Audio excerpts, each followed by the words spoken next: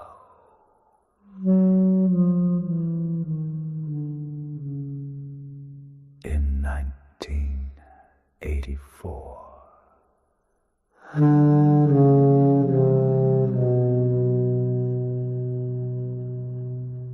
Lurking on the World Wide Web.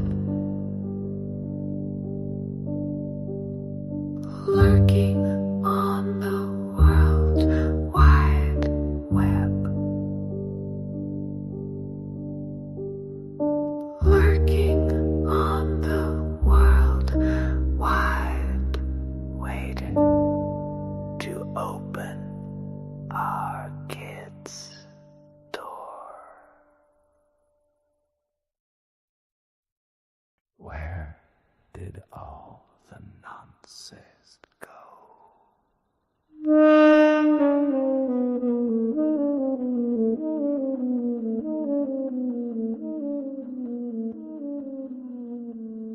Where did all the nonsense go?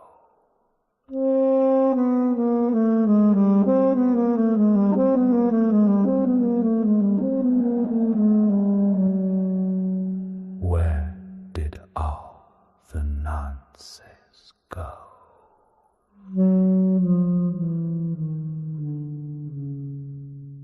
In 1984.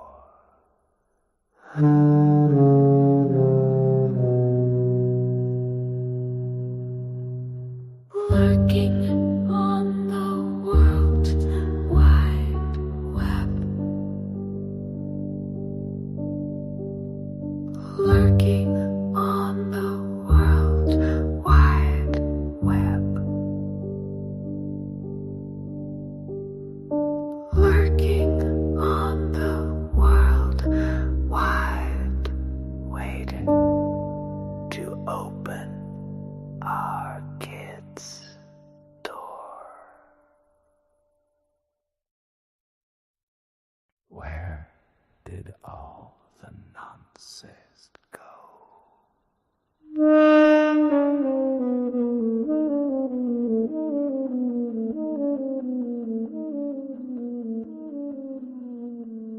Where did all the nonsense go?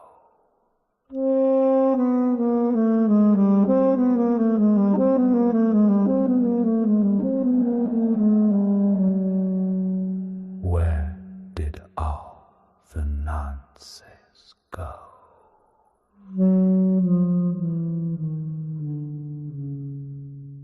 In 1984.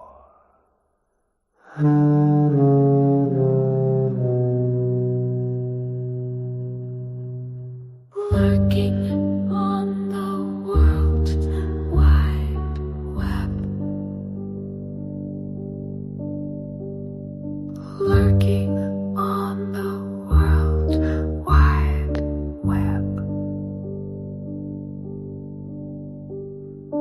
Lurking on the World Wide, waiting to open our kids' door. Where did all the nonsense go?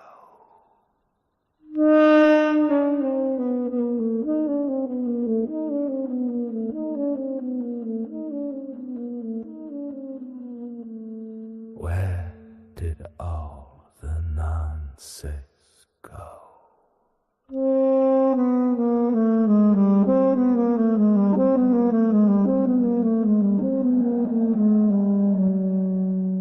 Where did all the nonsense go?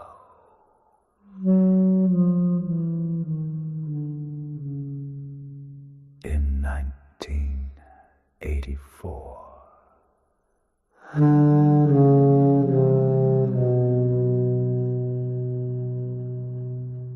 Lurking on the World Wide Web. Lurking on the World Wide Web. Lurking on the World Wide, waiting to open our kids' door. Where did all the nonsense go?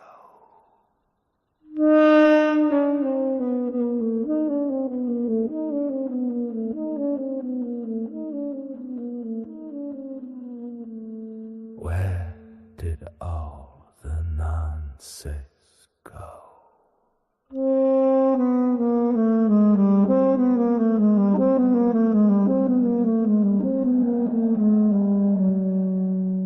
Where did all the nonsense go?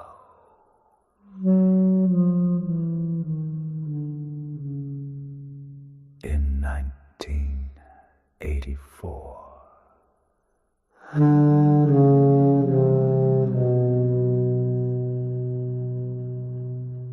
Lurking on the World Wide Web. Lurking on the World Wide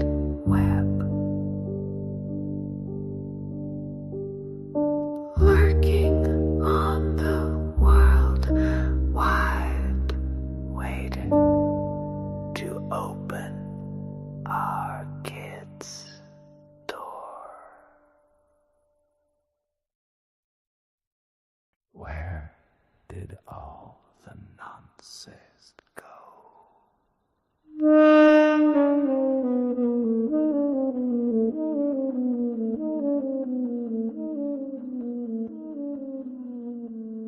Where did all the nonsense go?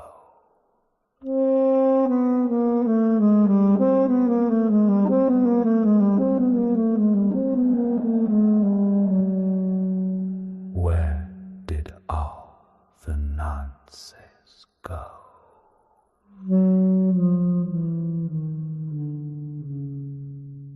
In 1984.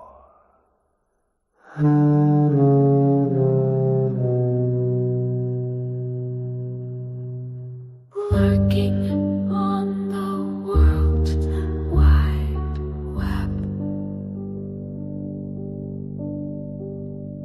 Lurking on the World Wide Web. Lurking on the World Wide, waiting to open our kids' door. Where did all the nonsense go?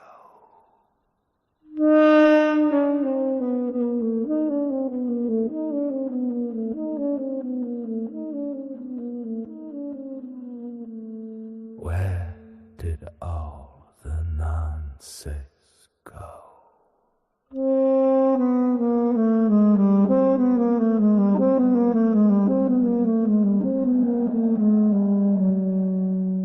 Where did all the nonsense go?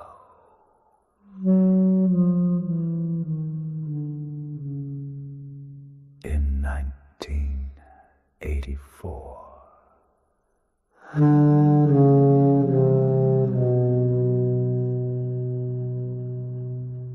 Lurking on the World Wide Web. Lurking on the World Wide Web. Lurking on the World Wide, waiting to open our kids' door. Where did all the nonsense go?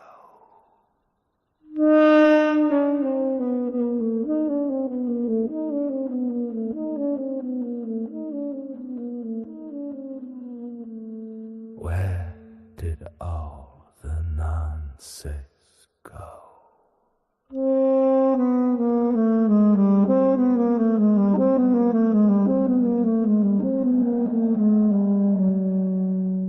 Where did all the nonsense go?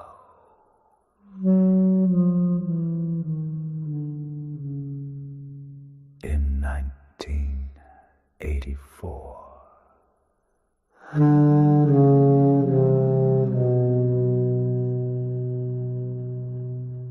Lurking on the World Wide Web.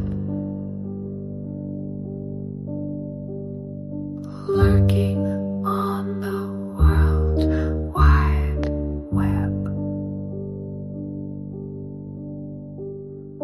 Lurking on the World Wide, waiting to open our kids' door.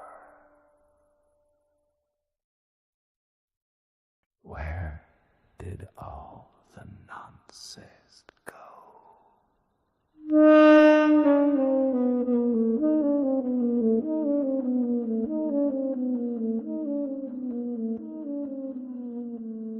Where did all the nonsense go?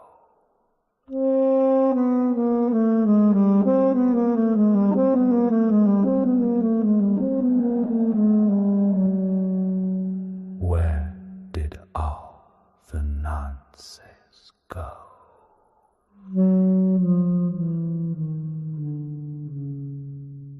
In 1984.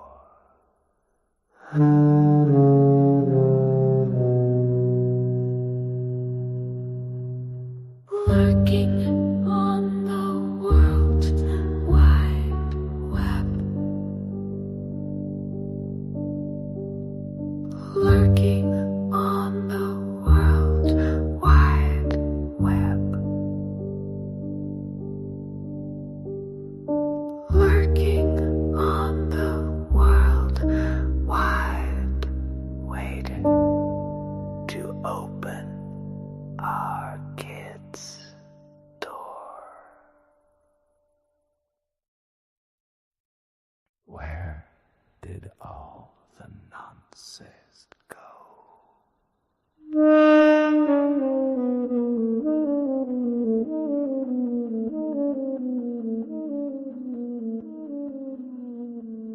Where did all the nonsense go?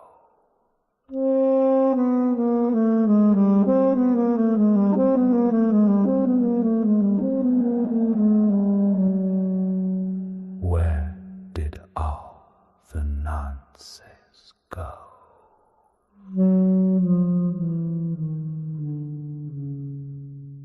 In 1984.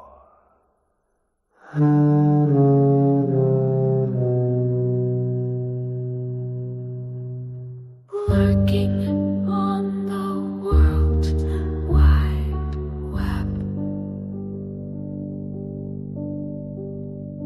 Lurking on the World Wide Web.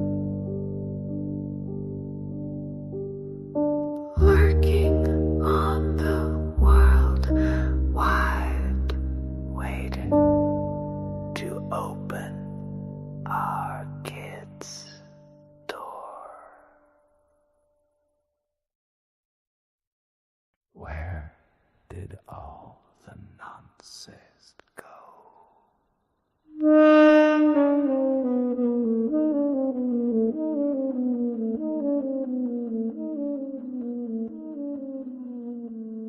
Where did all the nonsense go?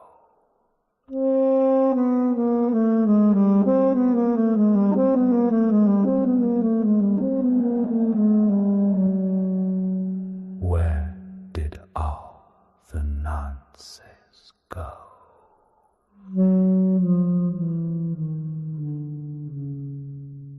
In 1984.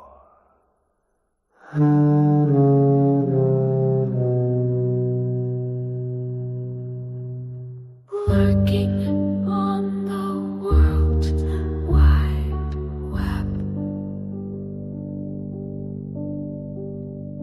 Lurking on the World Wide Web.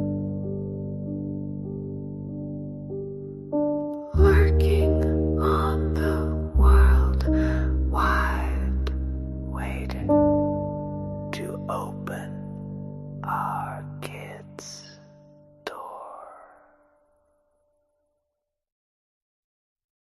Where did all the nonsense go? Strange things did happen in a strangerhood. If we met, I miss Where that in did the all hanging the tree. nonsense Are go? are you coming to the tree? I told you to run, so we Where did all the strange nonsense things go? that happen in a stranger wouldn't be if we met. In I miss that in the 1984. hanging tree.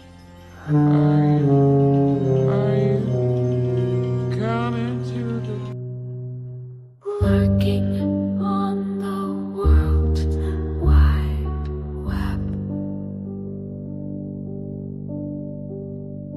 Lurking on the World Wide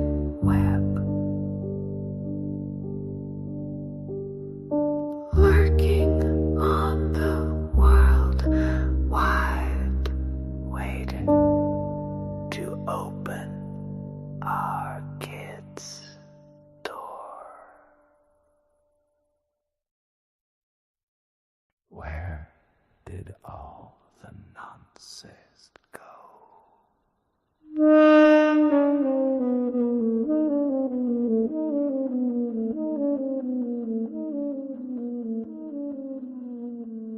Where did all way because I've got a treatment room I do intravenous vitamins, and I grab an airway and I run upstairs and I put the airway and I put her on her back, and I was worried because she did have this mass in her chest and I didn't want to lie her flat. My friend arrives within minutes. I went, did you ring an ambulance? Because I said, can't ring an ambulance. She arrives. I said, did you ring an ambulance? No. I went, ring one. She calls one. It was minutes. So I said, get the oxygen. We put the oxygen nasal cannula in. We get her on that. You can hear my daughter's heartbeat because I said to her, I'm looking and I'm thinking, they said, are you doing CPR? I thought, but she's not cyanosed. So when you have cardiac arrest, you'll see cyanosis, bluey-grey tinge around the mucous membranes of the face, the fingertips, the nails. They might go clammy. This wasn't happening. I said, run downstairs and get my pulse oximeter. It's a £200 piece of kit. It's not a cheap one like the NHS use on the finger that they, mobile one. This is an expensive one. Works through infrared through the nail, and it will show if you've got, it's not just a case of it's beeping because you're pressing. So she gets that, we put it on her. All of a sudden, 110, 144, it's a pulse. And then it's going 34, 45, 50, or the sats are going up. I put the stethoscope in, I listen. I said, she's got a heartbeat. I'm going, Paloma, Paloma. You hear all this on the 999 call. You hear them.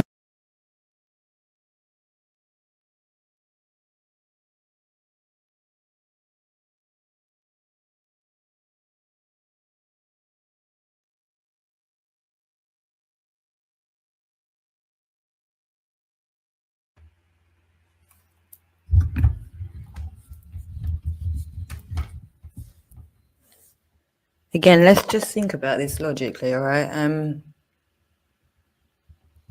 I reckon you're a paedophile, and that's why you're so triggered and frantic all the time and just really upset that nobody believes you're an old lady. I genuinely believe you're a paedophile man. You could well be a paedophile woman, but you behave like a paedophile. Not only that, so many of the traits of people that have guilty consciences to that degree just lose sight and concept of reality and how other people will perceive situations. You don't need to be anywhere near me for a start. Okay, we're watching a woman who's talking about her daughter dying.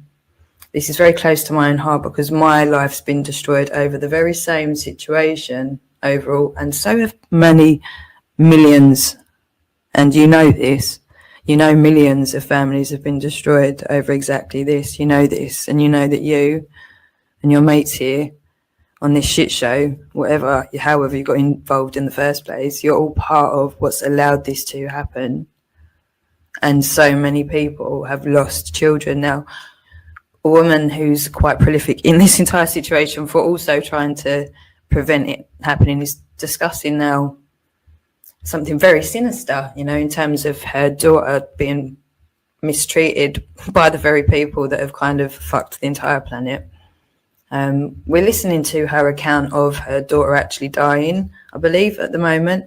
And all you've got to say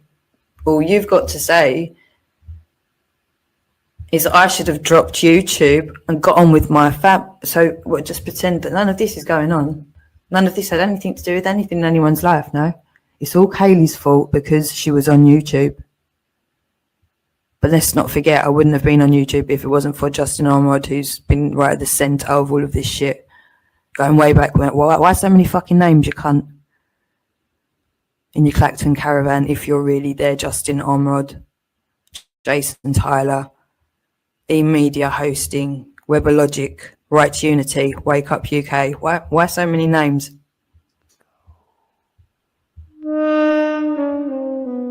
Still coming along in the middle of the fucking night just to say that, I thought I left away. You don't need to talk about me over, you fucked cunt. You found.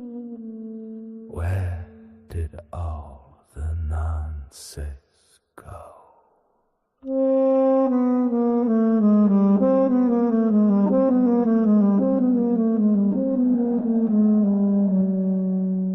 Where did all the nonsense Nazis go.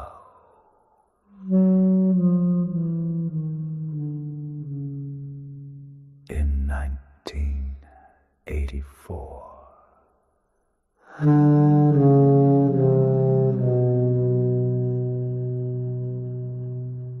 Lurking on the World Wide Web. Lurking on the World Wide Web. Lurking on the World Wide, waiting to open our kids' door. We met, I met, right in the hanging tree. Are you coming to the tree? I told you to run, so we both be free. Where did all Strange the things that nonsense happen go? in a stranger would if we met, I met, right in the hanging tree. Are you Where did all the coming nonsense to the go?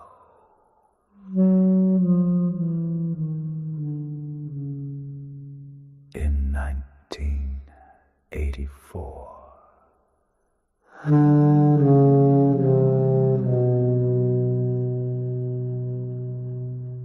Lurking on the World Wide Web. Lurking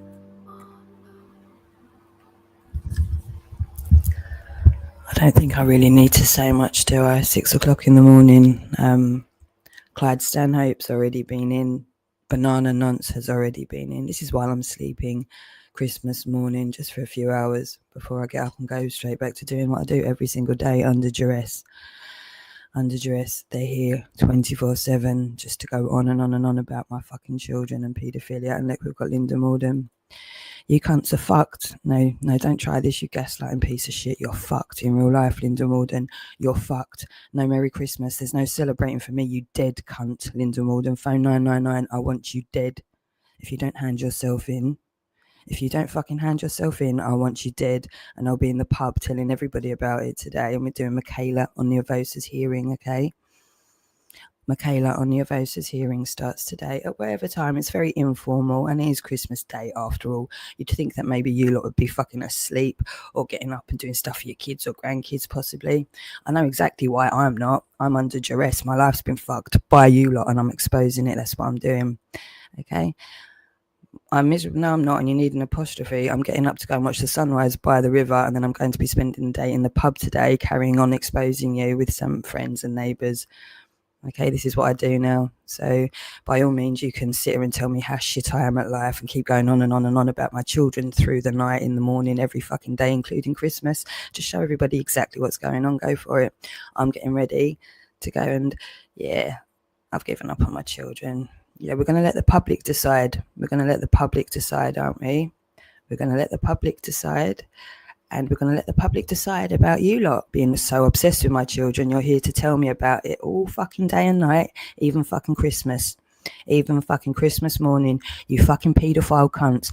I want you dead. That's what I want for Christmas. I want you fucking dead. If you don't hand yourselves in, I want you fucking dead.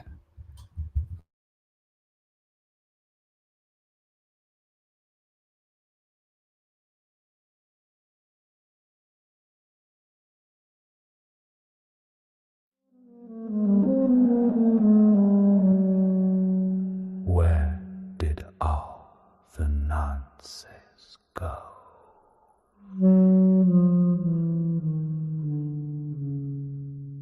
In 1984. Daughter actually dying, I believe, at the moment.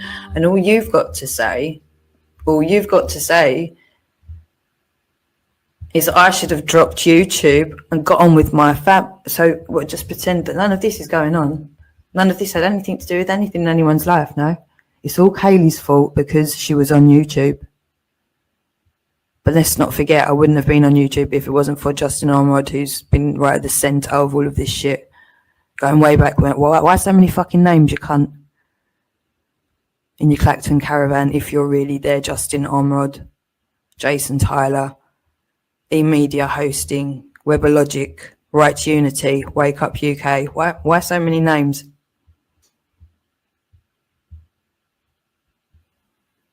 Still coming along in the middle of the fucking night just to say that, oh, I thought I left away. You don't need to talk about me over, you fucked cunt. You phoned me, didn't you, to get me to go to the police about Rick how many years ago?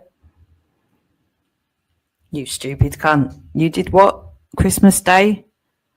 With what video? A stolen how? How?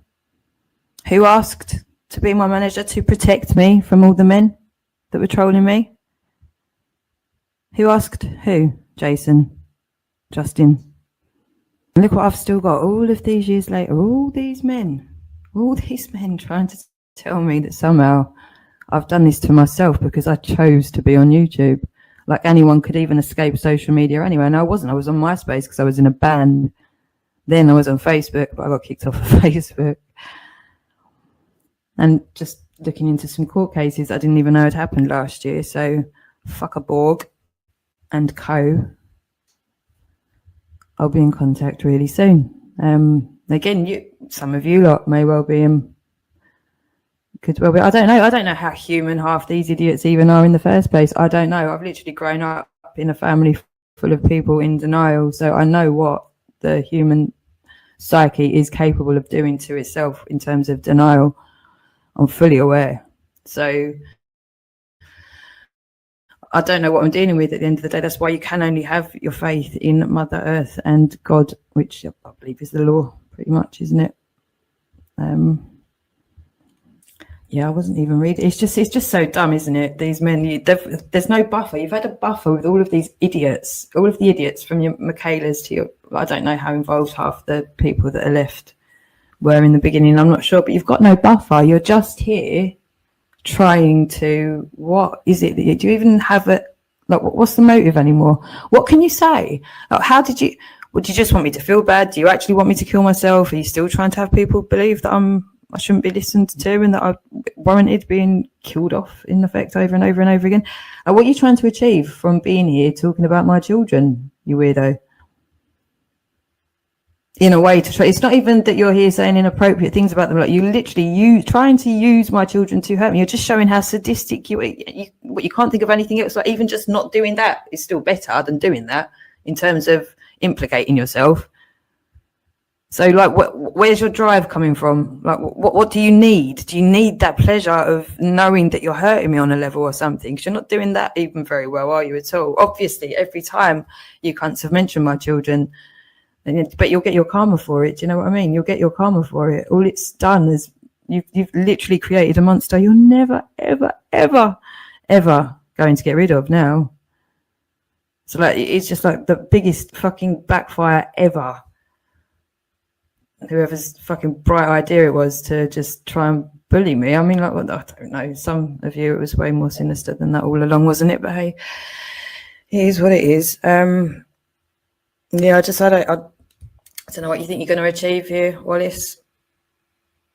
It's pretty fucking pathetic.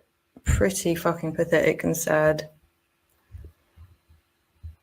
And Clyde Stanhope and John, possibly Phantom, possibly Ricky Dearman, possibly Bill. There's only going to be so many people left, like, that really are going to have to take the shit. Eventually, enough people will have stepped down. There's going to be certain people that are left, just like with the liability. That's how it's going to work. But I mean, then again, everyone is stepped down. You're still liable for the decisions you made. So there's stuff going on everywhere, isn't there? So I'm pretty chill about it, to be honest.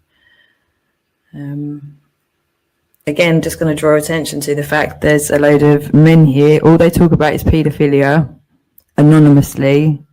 They project onto myself and Jake, who are public, but I'm literally on Company's House for anybody who's new. I've literally registered myself on Company's House to protect myself because they've deleted me for, like, as long as the internet's fucking existed, really.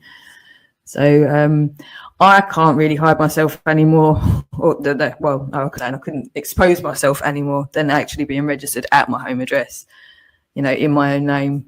You know, everybody knows who Jake's been around for ages as well as himself, you know, so we're known, yet we're hounded 24/7 by a group of people that are literally obsessed with Hampstead, trying to tell us that we're obsessed with Hampstead. No, we're obsessed with protecting children, and because that's not been investigated yet, and 10 years down the line, fuck me sideways, hasn't a lot gone on to make sure that it's not investigated.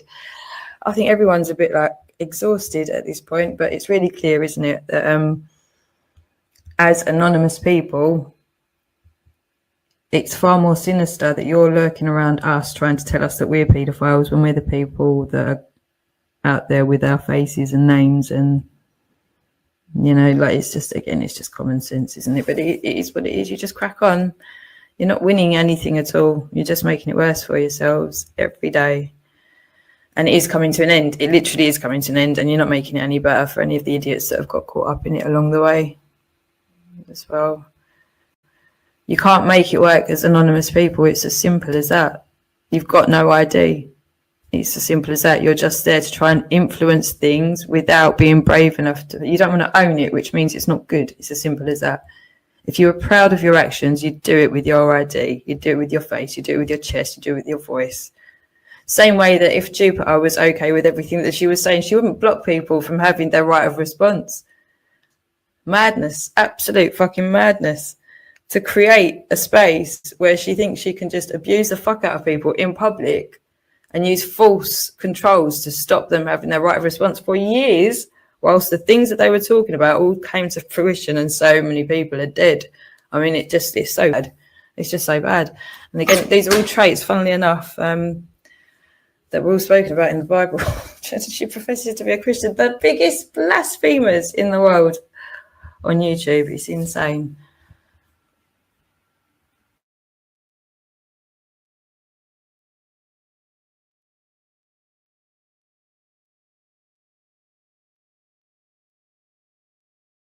Infrared through the nail, and it will show if you've got it's not just a case of it's beeping because you're pressing. So she gets that, we put it on her, all of a sudden 110, 144, it's a pulse, and then it's going 34, 45, 50, or the sats are going up. I put the stethoscope in, I listen, I said, she's got a heartbeat. I'm going, Paloma, Paloma. You hear all this on the 999 call. You hear the machine in the background, beep, beep, beep, beep, beep, beep. And then you can hear the alarm going off, because of the heartbeat was so high, it will alarm. Now they all arrive, they start to arrive, they're tanking. The first paramedic arrives. He comes in, he's got an intraosseous gun in his hand. He said, she's very slight. I say she's under 6 stone. The witness with me also writes that in her statement. Exactly what I've told you. It's identical. And she writes exactly that. He says she's very slight. I say she's under 6 stone. They never called that witness. The person who was with me in the room, they never called her. He denies that that was ever said at the inquest. He denies it. There was 2 witnesses heard him say that. He then shoots her in the leg with an intraosseous gun. And then they do their thing. More and more arrive. The air ambulance arrives. Before we know it, she's had 3 doses of adrenaline, 1 milligram, in a girl that's under 6 stone. By the time they finished, they gave her about just under 12 times the dose they should have given her for that body weight. I suddenly watch my daughter's entire body go ashen blue. It's called circulatory collapse. The exact words out my mouth were, oh, F, they've killed her. I'm not in the room anymore. It's a big, big bedroom with an ensuite, but there's 8 of them in there, admitted by the doctor on the stand at the coroner's court, Dr. David Bentley. I put it to you, sir, you have committed perjury. He said he walked in the room and he saw her, and yes, she was normal coloured. Capillary refill when he picked her skin up was 3 seconds, and he could see this mass in her chest that measured this by this by this. So he's telling you he's using his eyes. But he then says, I say, did you see the circulatory collapse? No, it was too dark. It was about 8:40, 8:45 on a summer's evening. Sorry, 6:18, 45, July 19th, with a massive window. So it's a white, clear summer's night. He's just put a femoral line in her groin that you need to be able to see. I said, we just put a femoral line in. He said, oh, yeah, I didn't need to see for that. Come on. I then asked him as well, how do you account for the fact that you could hear her heart continually beating on the 999 call? Oh, she was going in and out of cardiac arrest. Honestly, you couldn't make this up. The LifePak 15 machine, which they attached her to, is a contemporaneous primary piece of evidence. It's made by Stryker. Stryker in the United States. Don't take me for a fool, anybody out there, because I've contacted Stryker and I now have a case reference number. If you were on your phone, Liam, and you made a phone call and you had a car crash and you said, no, I wasn't on my phone, what are they going to look at as evidence? Your phone records. And what are they going to take as evidence? Your word or your phone records? Your phone records. There is endless case law regarding the LifePak 15 machine, that is contemporaneous when paramedics or doctors have lied. That is primary evidence. She was never in cardiac arrest. It is on there. You can see that she's got a pulse. She's got oxygen sats. She's got an ECO2, meaning she was never in respiratory arrest. Why did I say on the 999 call she's dying? Because I knew it would be a category A. Get them out there quicker. If only I'd known that they were going to come in my house and kill her. So that LifePak machine gives me the printout, and there it is. I've got the printout. It's there. I find it then in the bundle when the coroner's court. I've sent hundreds and hundreds of reports to Sussex Police. I even gave Joe Shiner an invoice for 50k for doing her job for her, and told her she's derelict in her duty. She needs to stand down for impersonating a police officer. We've given. My daughter was never in cardiac arrest. Their own records prove it. And Dr. David Bentley on that stand said, oh, I disagree with that equipment. Oh, really, Dr. Bentley? Well, let's see what Strikers say about that. Because all of what goes into that machine goes into the iCloud and gets stored for 7 years. So I've now got administrators. So I've gone back with everything and asked them for the serial number of that machine, but they're not giving it. There was also the fact that once they got my daughter into the hospital and I next saw her, they wouldn't let me in the ambulance. They wouldn't let me in the ambulance. I said, can I come in the ambulance? No. That was how they answered me. I thought, this is really not, something's not right here. They sat outside my house for another 20 plus minutes with her in the back of the ambulance. They didn't take the air ambulance back. They go down to Brighton. In the back of the ambulance, they give her rocuronium. They give her midazolam. They give her more adrenaline. And they give her more rocuronium. These are drugs that they use to paralyze you. She wasn't coming out of that. They use them on death row as well. And they use them in organ harvest. So they get my daughter down to Brighton. When I next see her, I said, what is that? It's this huge surgical emphysema in her neck. So what had happened, and I've seen the scans now. He's gone in, paramedic Bass, with an airway that's too big. I've done my advanced trauma and life support. He goes in with an airway that's too big and it causes barotrauma, so air escapes into the surrounding tissue. Now you've got this air in there. He then has to switch to an adolescent size because she's small. He then tries to get a cannula and he can't get it in, so he uses an adolescent size and it fits because you use the biggest ones and they have to go down. So they go in with adult doses, 1 milligram every 3 to 5 minutes. So you are quite beefy. Imagine giving an under 6 stone girl, and let's say a 20 stone man, you get the same dose. Women have got more fat. It's going to take a lot longer to metabolize it. The studies show the paramedic 1, 2, and 3 trials, and the Warwick University's running that on the people of Sussex. They ran the paramedic 3. But there was a French study showing that by the 3rd dose of adrenaline, your brain is damaged. They're delivering organs. 2.7% survival once you've had that adrenaline, if you've had more than 3 doses. And at 1 year, it's just over 1% survival. My daughter had those doses and she wasn't even in cardiac arrest. They shouldn't have given it. They didn't follow the protocol. So Bass, Bentley, and then some other guy, Cody, I don't know what he was doing on the stand. And Bentley said, oh, maybe, when you were doing the CPR, she was coming in and out of cardiac arrest.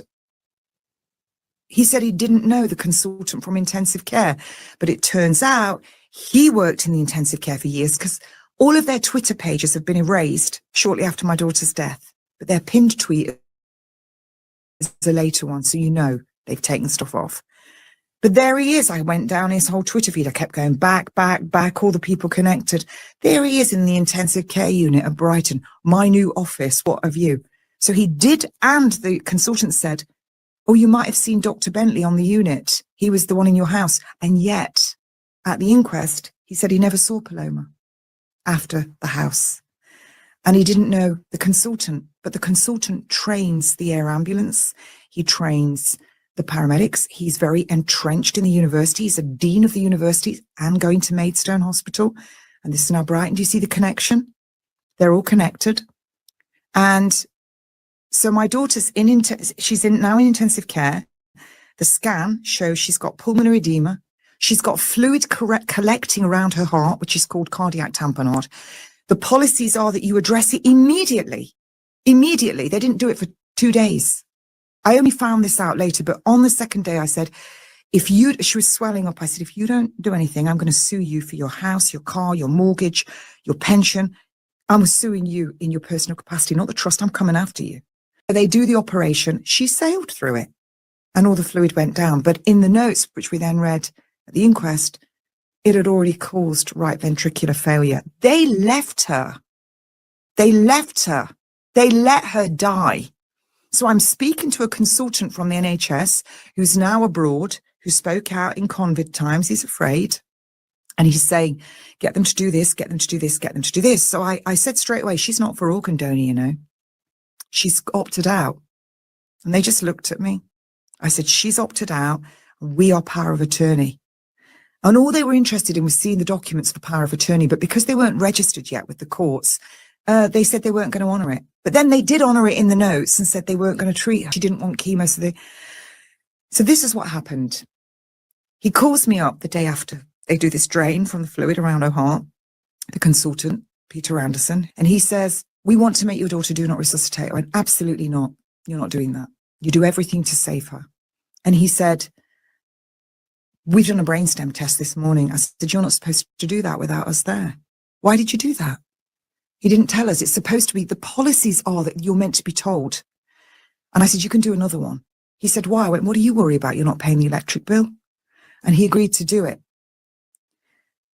So there's a time limit of how long it takes for these drugs to go out your body. They're going to still be in your body. You could do a drug clearance test. You could do toxicology on the liver and on the kidneys to make sure those drugs are out of the body, because those drugs will suppress brain activity. They will also suppress breathing. So if you're doing a brainstem test and you're taking the ventilator off them and they've got enough drugs in them to still suppress it, you're going to make brain damage worse. They never did those drug tests on her. They just went ahead and did that brainstem test. And then I said, I want you to do an MRI scan, because the CT scan they did said at the bottom, suspicious of particular brain injury, suspicious of. Please do an MRI scan to confirm. So I said, I want you to do the MRI scan. And he said, no, she's brainstem dead. And I said, well, then do the MRI scan, because it shows blood flow. He said, I can't. She's not stable enough. And if she dies on the table, it'll upset my staff. We wrote witness statements to this, and he admitted he said that in the inquest. Well, I'm sorry, but, you know, correct me if I'm wrong here. Can you die twice? I don't think so. No. So he wouldn't do the MRI scan. They did the next brainstem test on her, but they had to stop it all of a sudden because all the machines went off. And it's interesting. They turned the screen away where they were trying to intubate her again. They told me she had narrowing. Now, going back to the inquest, one of the paramedics with the red epaulets, a critical care one who was in the inquest, Karen Clark, she said when she entered, she found there was resistance trying to get the airway in that she was trying to put in. Well, of course, because Bass has just caused loads of barotrauma by ramming one in that's too big. She said, I assumed it was the mass. So I said, how long have you been a paramedic? And she'd been 14 years, critical care, really well qualified. And so she said 14 years, I think it was. And I said, how many mediastinal masses have you come across? None, she said. I said, but you assumed it was the mass. So I then said, so when you put in the laryngoscope that opens up the airway, And the coroner interrupted, and I told her to be quiet. You know, this was my arena, not hers, because the coroners are not medically trained. They're not Quincy. I don't even know what she trained in, just solicitor, I think she was. She certainly doesn't know the 2009 coroner's guidelines because she just broke them all the time. Anyway, so I said to this Karen Clark, so when you put the laryngoscope in, could you see any tumour? She said, and the coroner interrupted again. I said, stop interrupting me. And I said, was her airway patent? Yes. That means there was no obstruction. Her airway was patent. She was able to pass that airway. So they say, your daughter's brainstem deaf. We're going to turn the ventilator off. Now, at that time, you may remember the case where the two doctors, the two consultants and the little girl, they didn't want them to turn the ventilator off. And the next thing, the father tried to stop them, and all the police and the security jump in. The guy has a heart attack. The doctor has a heart attack, and he takes them to court. They throw the parents out. It's horrific. So we're all braced because I know if I do anything, they're going to throw us out. Thank God I didn't, because behind the scenes, once we read all the notes in the inquest, they were up to every dirty dealing you can imagine. Liaising with Maidstone, all sorts of stuff. And it's called self-exculpatory evidence, what I'm going to tell you now. And I say this because it's fact, because I've got the notes. And he admitted it in the coroner's court. So they agreed to turn the ventilator off the next day. And of course, we're on the phone. It was too late to get a high court ruling. They never ever did a blood test to check any drugs are out. I'm in there. And they turn the ventilator off. And I watch my daughter, and I watched her father grab her face, and he fell apart. I went, don't do that, because she's going to stay. Just don't. And I told the staff, and the doctor removes the endotracheal tube, which he shouldn't have done. He shouldn't have done that. But he removes it, and I told them to get out. They leave, and I move the pillow, and I push my daughter's jaw up, because she's had this tube out her mouth, and I put her teddy and a shawl, and I watch her go ashen. And then my daughter said, Mummy, I want to hug her. They were best friends. There was only 19 months between them. They were best friends. She said, I want to hug her. So I lift my daughter up and I pull her over towards me. My daughter got on the bed. She put her arm under her sister, another arm around her. And she went to sleep for 45 minutes, hugging her sister's body as the life drifted out of her. And we left her in privacy. And I said, do not leave this room, ever. And if they tell you to leave, you don't. You call me. We're going to be downstairs. So we go downstairs. My friend and her husband, who are Christians, are with us. My good friend Simone Plout is with me. My ex-husband and I. And my friend goes out and smokes God knows how many fags. We'd been saying, we'd had psalms playing and praying over her. I'm Christian. And I'd said to my daughter when they were going to remove the ventilator, I said, my darling, if the Lord is calling you, it's okay to go. I'll be okay. Daddy will be okay. Oriana will be okay. And I know you've forgiven your brothers. And I've forgiven them. I said, it's okay if the Lord's calling you. And I went downstairs and I'd brushed her hair with a Tangle Tease brush to get hair from the roots. And I'd got this and I'd given it to my ex-husband. I said, keep that, stuff it in a bag, keep it, because we needed it. And we go downstairs and then we couldn't get the death certificate. And we go back upstairs and Peter Anderson, I swear, the way he acted. And he said, well, I'm referring this to the coroner. The coroner's going to be very interested in this case. And I said, why? And he said, because of her age, because of that huge mass in her neck. This was a surgical emphysema. What a liar. The mass was there, but not that. And he said, he paused and he put his head to the side and just looked at me and I went, and because it's me, and he went, yes. This is what witnesses saw it and said it. So we go away and we organise for her. And we get the phone call, there's going to be an autopsy. That was all we got.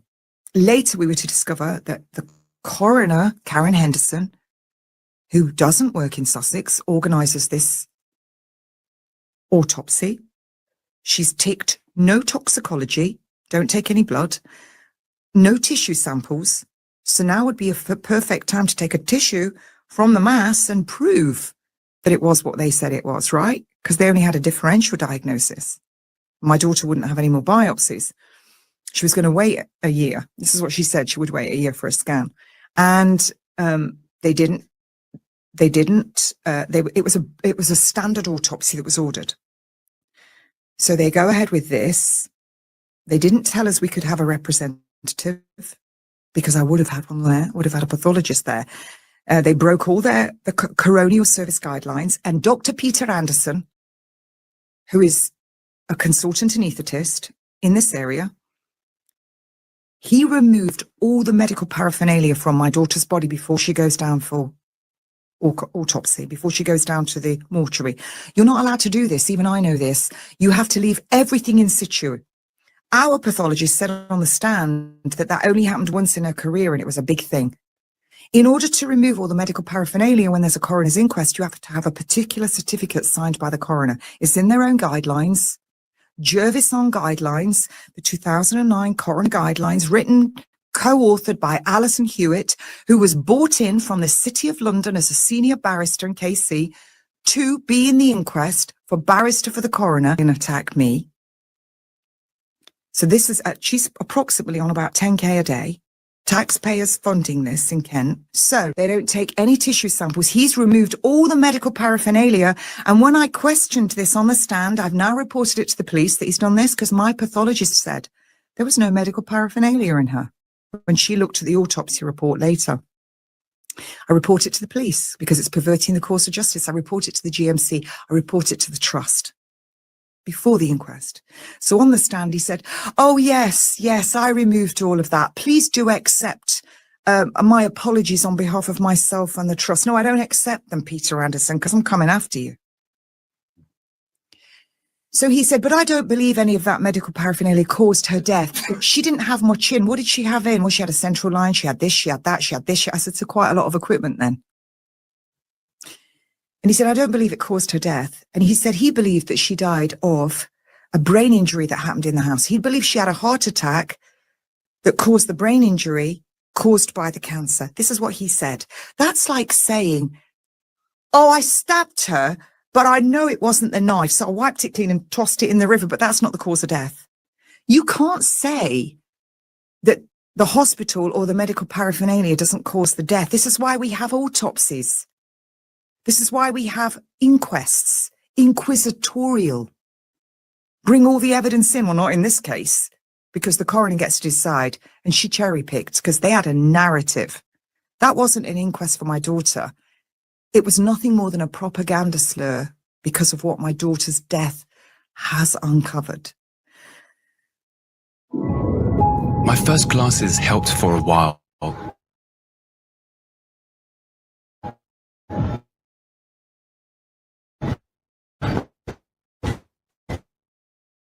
We get it back, not for me personally, but where it is. And I said, right, have a good look at her. You see, no examination of the brain. So no CT, only a CT that said that there was suspicions of this and this and this. So they never do an MRI scan of her head, and they don't examine her brain to prove that it was brain injury. And that's why they were turning the ventilator off. They do a very basic examination of her heart, which on the inquest states no old or new evidence of infarct. That means no heart attack. No heart attack. That's what it means, people. They didn't preserve her heart. Now, we had our own pathologist at the inquest, and she ripped them to pieces. Her transcript of her testimony is phenomenal, and you can all read it soon. We can't give you the recordings, but we'll give the transcripts. And they reported her as well. And we gave her report to the police before the inquest. And the police broke their own GDPR by giving that report to the coroner without our permission. That's okay, Joe Shiner, because I'm coming for you right now on that one. As these people all know, we've been very busy behind the scenes waiting for the whole slur to end. So they didn't save her heart. They didn't do any other. There was no heart attack. And yet the coroner's now written heart attack that led to a brain injury caused by non-Hodgkin's lymphoma B. That on the death certificate is worth nothing because none of it can be backed up with evidence, not a single piece of it. So I got my daughter's body back.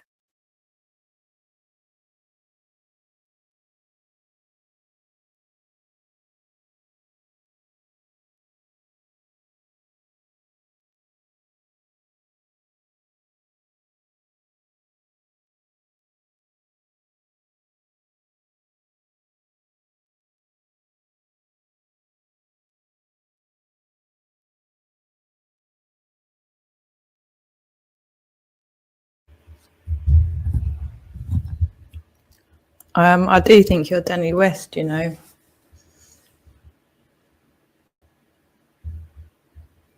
Now, remember, I have you record if you are Danny West. I mean, you have to. Somebody has to be Danny West. You can't be that addicted, and again, I'm not saying to me specifically, but the situation, the whole YouTube thing, which has ended up being just whatever the fuck this is. But yeah, let's again just draw attention to the fact we've got anonymous men talking about fucking sex and shit, but nobody pulls anybody. A child dying, her daughter dying. This is obviously very, very fucking personal to me, this entire situation story. Quite fucking traumatic, this situation in and of itself, even if we weren't listening to this at this point in time. But what are you doing? Talking about sex? Because this is what old lady... Are you fucking... Right, because... YouTube are going to have to, we've obviously got your details, your handles, right? YouTube are going to be put in a position where they're going to have to divulge who you are. Maybe some of you do actually work for YouTube, perhaps, I don't know. Involved in some Pfizer shit, I don't know. Involved in the Red Cross, I don't know. Involved in getting the Grennans locked up, I don't know. There's a lot of dead people. There's a lot of dead people. A lot of people have been locked up, sectioned, suicide. You know, actual suicide and, you know, suicided. And still, as anonymous people, you really think that you're convincing anybody, anywhere, of anything other than exactly what I've been saying all along? Which, again, all the evidence of all of it. I mean, we're literally looking at in real time exactly why I don't have my children with me. This is an exact, see, she was in the public eye. She, you know, was still around her children, and look, her daughter's dead. So are we really still going to keep going with, I'm a shit mum who abandoned her children? Are we going to keep doing that, are we? I'm not saying Kate should have abandoned her child. I'm not saying that at all. It's just I've been very aware, especially since Mr. Edwards warned me exactly what was going to happen. So, do you know what I mean? Like, we're listening to a woman talking about what exactly my biggest fear, literally, she's literally telling us my biggest fear was exactly that. One of my children dying at the hands of whatever part got them, but one of my children dying and me being able to do nothing about it. This is my worst nightmare that I'm listening to here, and I've got you lot talking about sex in my chat and being vulgar, and you wonder why I call you nonces, obsessed nonces, fucking monsters. And then your Rebecca Elizabeth Penmans, your Michaela Onyevosas, your Babs, your Wendy's, your Valerie Strouds, all of you getting kicks out of it. Amy getting fucking kicks, still talking about baby burgers yesterday, you sick cunt. Your son's gonna fucking hate you. Vile people, vile people. There needs to be a good, what's the word? Draining of the swamp, let's say, in a lot of places, a lot of fucking places. So fucking sick, so fucking sick. But thank God it's coming to an end. It is coming to an end. Look at this sick fuck. Who Who's not delusional and is just in touch with any level of reality would even say something like that at this point? You are so desperate for me to not be me. It's ridiculous. You fucked up so bad. You know you have. So many of you have fucked up so bad, and you're fucked now because you thought you'd get away with it, and you're not going to. It's the personality disorder, says the guy who's been sat around with nonces for years on end, telling me I'm getting sectioned, that I'm getting this, I'm getting that, I need to do this, I need to do that, then I need to take all the vulgar, disgusting abuse and then hear about you. It's just like the most absurd abusive relationships. So many, just because you've got access to somebody. You happily tell them you do it just to get your kicks. You actually say it. This is exactly why I'm feeling what she's saying, because the doctors are just mocking her in her face over the death of their child that they're causing. This is going on everywhere. And you sick cunts are part of it. Are you that fucked in the head on your drugs and your alcohol? I don't know. Probably a lot of the time, but you are part of this satanic situation that is oppressing and traumatizing and fucking up women and children all over the planet. And the mockery that comes off the back of it is just, it's disgusting. But it's going on everywhere, and because people are too scared to see it for how bad it is, unless it's happening to them, people just ignore it and allow it to go on. Well, thank God she's got balls. She knows what she's talking about. She knows the law. She knows what she's doing, and she's doing it. But you think people aren't going to see how strange it is that there's a group of lads here now still just being sick and just ignoring what this woman's saying? If anything, it's just to make her or me to ridicule. You don't think that people are going to just see that this is a bit fucked up, fellas?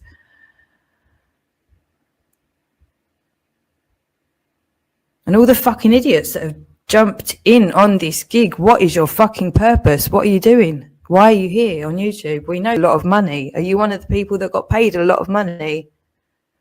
If not, what's your purpose? Why are you on YouTube?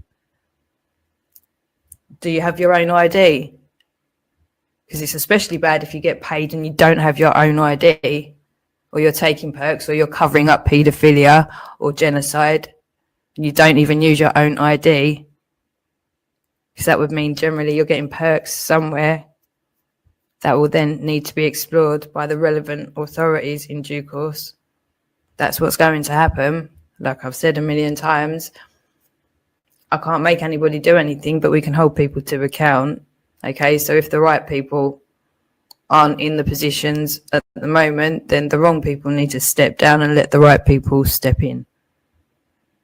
The positions are there. The work's there to be done, or a lot of the work's that it's been done, just needs to be signed off by the people in the position. If we need to switch around who's in the positions, that's what we need to do. And look at you flapping 3 in a row, boom, boom, boom. She's a repeat offender. So, oh my God, you're talking about me, you fucking weird cunt, a repeat offender for hurty words on the internet, defending myself, because literally all we've got on the internet is our words and ID, and you fucking melts don't even have your ID. Pathetic cunt, so pathetic.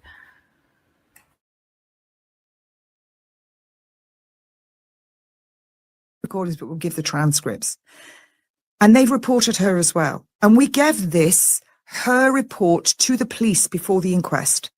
And the police broke their own GDPR by giving that report to the coroner without our permission. That's okay, Joe Shiner, because I'm coming for you right now on that one. As these people all know, we've been very busy behind the scenes waiting for the whole slur to end. So they didn't save her heart. They didn't do any other. There was no heart attack. And yet the coroner's now written heart attack that led to a brain injury caused by non-Hodgkin's lymphoma B. That on the death certificate is worth nothing because none of it can be backed up with evidence, not a single piece of it. So I got my daughter's body back, but they've got the wrong name on the death certificate. The original death certificate just said large cell lymphoma B, and we got them to remove that and it said to be determined at inquest. Now the Banana Republic's come up with complete rubbish that Peter Anderson comes up with. I believe it was this, and this. What? So we have an autopsy, but we believe the doctor from the intensive care unit that trains the paramedics and the air ambulance, the very ones that overdosed her with adrenaline, that should have given her a pediatric or a small person's dose, according to their own literature. And how do we know she was overdosed on adrenaline? Because she had copious amounts of pink, frothy mucus streaming down her nose. The suction bottles were full of it. Her SATs began to drop. And when we said to him about the pink, frothy mucus, he said, oh, yes, I saw it. But I've never seen that at any other time in my career. Really? When you're training the air ambulance, when you're training paramedics, when you're a dean at the universities, when you're a top anaesthetist, and it says in your own training manual that pink frothy mucus and pulmonary edema, which they've diagnosed now on a scan, which we now have all the notes, diagnosed on the scan, states pulmonary edema. All the evidence is there, and it states that these are absolute indicators of adrenaline overdose in small people and children is pink frothy sputum, the mucus, which the suction bottle, when I got there, was half full and there was suctioning out of her nose. And my friend said they've emptied that bottle. That was full.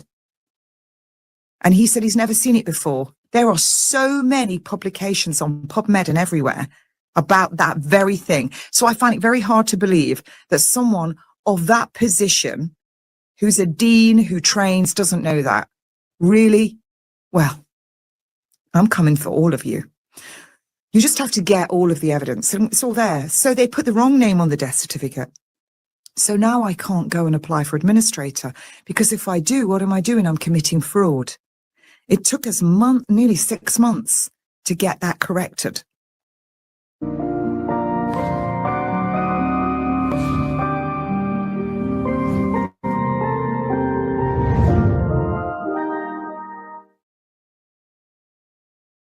But anyway, we go to an undertaker that we know, and we have my daughter cremated, and we have a celebration of her life.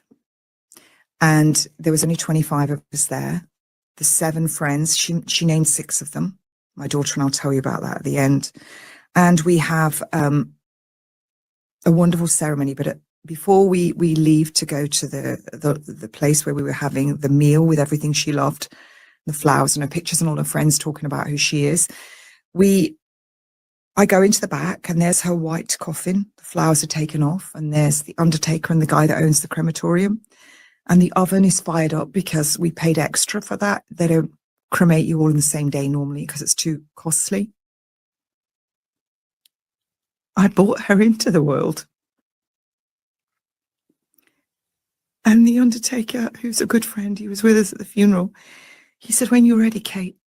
Her dad couldn't come in, and I'd seen her at the funeral place. She was just wrapped in one white cotton sheet, which is biblical. And I'd seen her. I was the only one who saw her. This tiny, beautiful girl. And there I was standing next to, and I could feel the heat of the oven. And I could see it. And she's on this runner. And I said, I'm ready. Yes. And the door opened, and all the heat came out, and her coffin went in. And I watched the door go down. And my daughter was now. And the next day I got her ashes, and the next day I pressed a big red button on the emails, and we began. We had the celebration of her life. We stayed 2 nights there, and we came back and we started. Now, I haven't told anybody this, but I want to tell you. And I decided you were going to be the one I would go public and tell about this. I'm good friends with the pathologist now, very good friends with her. I'd already looked into near-death experiences in my lifetime, because when I'd nursed people, I've seen a lot of death. I worked in a gynecology ward as well, where we did abortion, suction termination of abortion. I've blood all over my hands. And I've seen people traumatically die gradually. I've done last rites where you wash them, you tag them, you tie the toes, the knees, the wrists together, ready for them to go down to the mortuary. This is why I know you don't remove anything. You tape everything in situ. And there was times in my career where I've thought, who is that? I was in a room once and I thought, I felt like there was nobody in there when I went in, just me, the nurse, and that was it. But the nurse had gone off to get something, and I'm looking at the guy, and I opened the door quickly on a room because I thought, there's someone else in here. And I was only young, and that stayed with me. It was just at the end of my nurse training, Glasgow Royal Infirmary. So I'm fast asleep. It's 3 weeks after my daughter's death. We're talking constantly about this brain injury, and I'm talking to my researcher, my ex-husband, and they didn't open her head, and what are we going to do about this? And all of a sudden, my daughter wakes me up, and she's right in my face above me, and she's shouting, "Mummy, Mummy!" And that's how they used to shout me when they used to get cross in my house. And my daughter has hands like mine. Rub your finger on my hand. They're really soft, but they don't look it. They're all right. Yeah, they're like transvestite hands. They're really big. My daughter had beautiful, delicate hands, but she had my skin, wrinkly. She was the only one of my 3 kids that looked like me, but she was much better in every way, better looking, better everything, smart. So anyway, she had these funny hands, and she said, "Mummy, Mummy!" And I thought, oh my gosh, but she's dead. Does she not know she's dead? What is this? Oh. And she said, "Why are you holding on to my head? Why are you holding on to my head?" And I thought, am I awake? Am I asleep? And all of a sudden I felt her hands. I was asleep with one hand above my head, one down. I felt her little hands slide into my hands. It was the most surreal experience. And I gripped them and was rubbing to see if I could feel the skin. And it was her hands. And I gripped them. And I just went to sleep, back to sleep. Anyway, I woke up. It was an hour later. I didn't realize because I looked at my clock when she'd shouted. It was 12:30, and now it's 1:30. And I thought, God, I need the toilet. And her hands were still there. And I let go of her hands, and I felt totally peaceful. Totally, utterly peaceful about it all. 3 weeks later. And I went to the bathroom, and I sat there, and I thought, why are you holding on to my head? Why are you holding on to my head?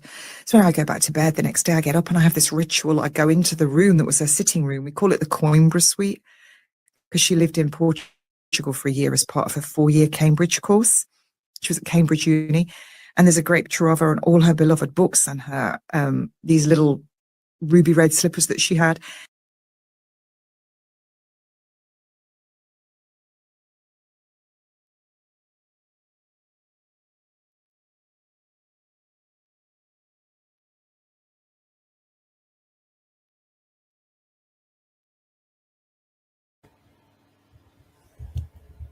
Again, for the benefit of anybody that's still struggling to figure out why I've got an issue with all of the people that have jumped into bed with these characters to platform them, abuse me, silence me, allow for the most disgusting slander and whatnot to replace my real life when I had no interest in this fucking fake popularity contest or telling each other to suck your mums and all of this. So I was doing real life, you know, and quite concerned about a lot of things that were already going on in the real world. But what we've got here, so we're just going to ignore this woman talking about her daughter, and I've just explained why. Obviously, this is for me. I just can't believe this is happening. I literally still every single day cannot believe that you're still doing this. Can't believe you're still. So we're just going to still pretend that you're not hearing this account of what's actually going on. You're still trying to talk about something and you're lying. I haven't touched cocaine. In the last time I was anywhere near cocaine is when I found it on my children's father's work trousers, a wrap. That's the last I encountered cocaine. I haven't done it for I can't remember. So no, I was not on cocaine at all. Okay. I did have a panic attack and didn't manage to take a breathalyzer, and I did accidentally assault a police officer on the way in. They did note, though, for all of you that like to tell me how not strong I am, they did fucking note a few times, and it's on camera how many of them it did take to get me moved around in the station itself at times. Okay, so no, I was not coped up. That was Russell McGarry's daughter. I believe you're crossing wires. This is why we're not supposed to gossip about people in public. You're not supposed to gossip about people at all. You're especially not supposed to do it in public, okay, as anonymous people, whilst she's already just told you that her worst nightmare is being spoken about by a woman in a very similar situation, is actually living through it and explaining it to us. And you're trying to do this to me, trying to tell me that I was coked up when that just didn't happen. Now, again, what's the rest of the world going to make of this situation? Who needs to hear these things about what Kaylee was doing and how many years ago anyway? And I'm a coke freak, says the actual coke freak man who tells us that he comes here to abuse me and laugh at me. And this is why YouTube, this is all going to get sent to you. You're not going to be able to get out of this. Your fucking platform has allowed this to go on for how many fucking years? Whilst our children die and suffer at the hands of sadistic cunts. All right, so every piece of shit in YouTube that's made money out of the suffering of me and other people, you are going to be held to account. All right? That's all I can say, whether it's by me, by God, by your own families, by your own conscience, whatever. Okay, there's no way in hell people don't know some of the shit that's going on. It was too fucking obvious. But again, like I say, I've been working really hard with AI to make sure that all of this is well documented in places that can't be sabotaged. And my job's done as far as I'm concerned. So you lot crack on talking about my children, my past, my life, how shit I am, whilst this woman's telling us about her daughter dying. You don't make it look whatsoever that you're anything to do with paedophiles or Big Pharma or the media at all. You must just be normal, decent human beings. Mustn't be invested in any of these despicable things whatsoever. I mustn't be a bit concerned now because it's all with you very soon. And people aren't going to be impressed, are they?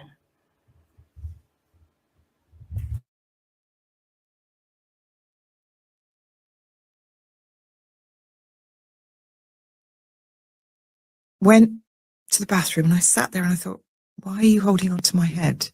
Why are you holding on to my head? So when I go back to bed the next day, I get up and I have this ritual. I go into the room that was her sitting room. We call it the Coimbra Suite because she lived in Portugal for a year as part of her 4-year Cambridge course. She was at Cambridge Uni. And there's a great big picture of her and all her beloved books and her these little ruby red slippers that she had. And I every morning and every night I hit this 528 hertz bowl. I hit it and I go, morning Paloma or good night Paloma. And I went in and I hit this bong and I said, what are you trying to tell me? Tell me, guide me, lead me. And that was it. And the next thing, myself and my researcher, Stuart Wilkie, took off and we found the paramedic 1, 2 and 3 trials. The paramedic 3 trial was using, because it was never about her head. It was her heart. She was never in cardiac arrest. She passed out. She passed out. That's what happened. Paramedic 3 trial, the paramedic 1, 2, ran by Gavin Perkins at Warwick University with Charles Deakin, who is involved with the air ambulance. In 2017, Jeremy Hunt said they were going to use the air ambulance as, quote, a scouting expedition to identify organs earlier. On the 1st of June, 2021, Matt Hancock said the United Kingdom was going to become the biggest organ donors in the world. Everyone is an organ donor now. As of May 20th, 2020, I covered this in COVID times. Unless you opt out, you're all an organ donor. The National Organ Retrieval Service, and they have a snod nurse embedded in every intensive care unit to identify prospective donors. They can approach your loved ones and family, even if you say you don't want to be a donor. They can get their opinion, oh yeah, I think they would now, and use you. The best organ donors are under 30 with a beating heart, a circulation ideally on a ventilator. There's no such thing as brain stem dead. You cannot be dead to take an organ. It's impossible. You have to be alive. They give you all those drugs I've just talked about. And this is what we found.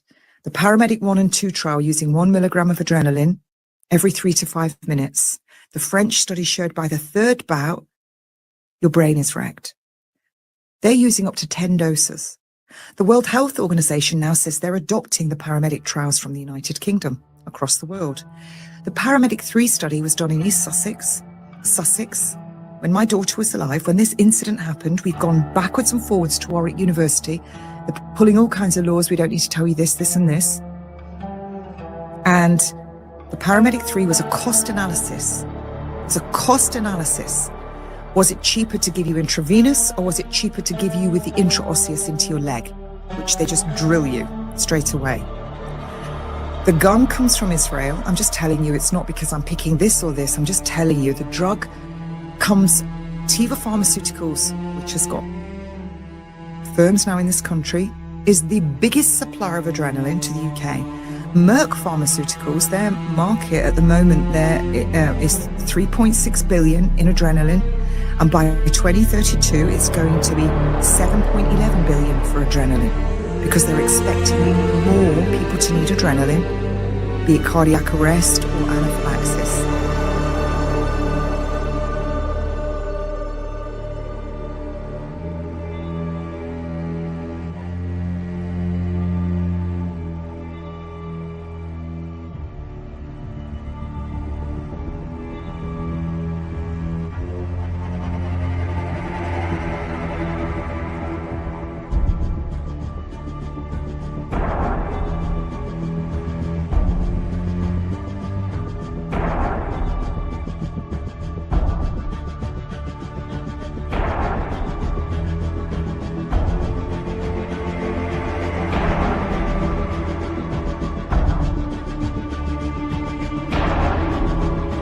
He needs to stop with all of these lame excuses. We're sick of hearing it. This is a real photo. Taken by Jeffrey Epstein. Taken by Jeffrey Epstein. And there's Ghislaine Maxwell. There's The Flash. That's me at 17. And that's Prince Andrew with his chubby fingers. And we know what happened next. And that's right before I was abused by him. Sensationally, what has now come to light was an attempt by the former prince to smear Virginia's credibility on the eve of that photo first being published in 2011. In a move that is potentially illegal, Andrew asked one of his personal protection officers to dig up dirt on Virginia. A recently leaked email showed he told the Queen's then Deputy Press Secretary that he had given Virginia's date of birth and confidential social security number to the officer to investigate her. In her continued scrutiny of Andrew, journalist Emily Maitlis sees it as an intimidation tactic. What was that like to learn? Horrifying. I mean, it's horrifying, isn't it? That's how you do it. That's how powerful men shut down vulnerable women. And it's normally rich versus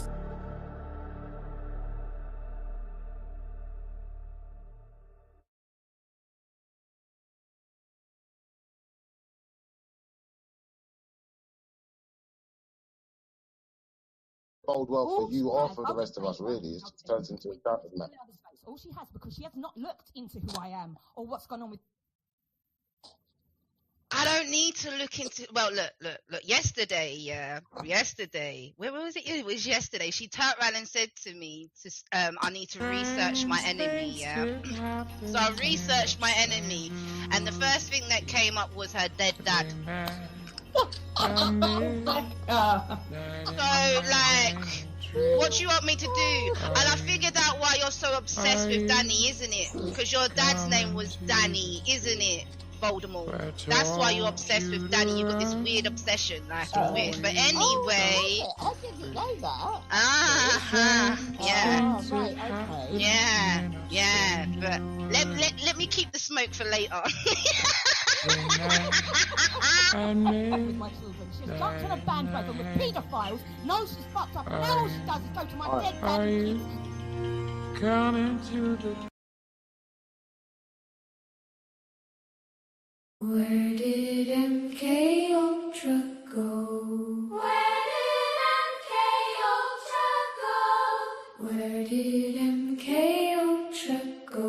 And all the psychopaths lurking on the World Wide Web, lurking Lurking on the World Wide Web, lurking on the World Wide Web, and trolling folk en masse.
Where did all the nonsense go?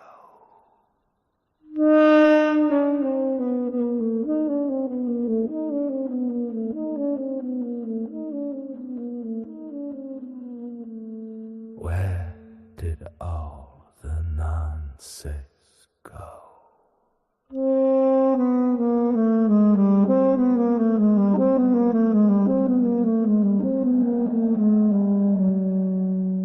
Where did all the nonsense go?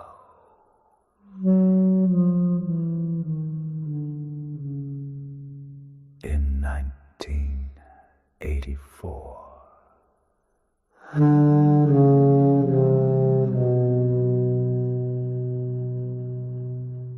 Lurking on the World Wide Web, lurking on the World Wide Web, lurking on the World Wide, waiting to open our kids' door. Where did all the nonsense go?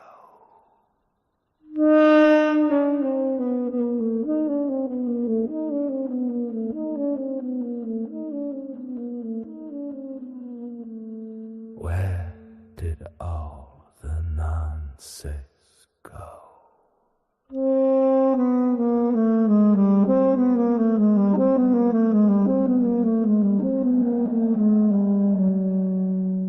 Where did all the nonsense go?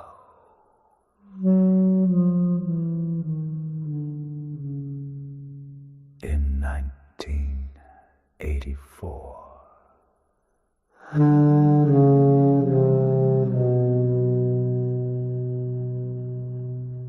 Lurking on the World Wide Web,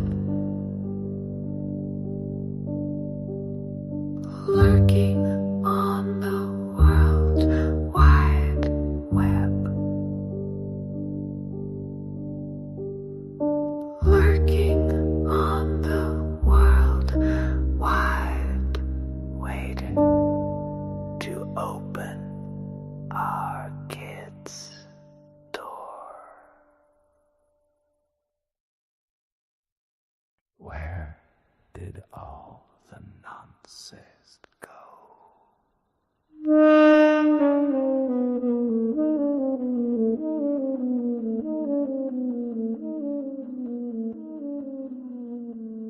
Where did all the nonsense go?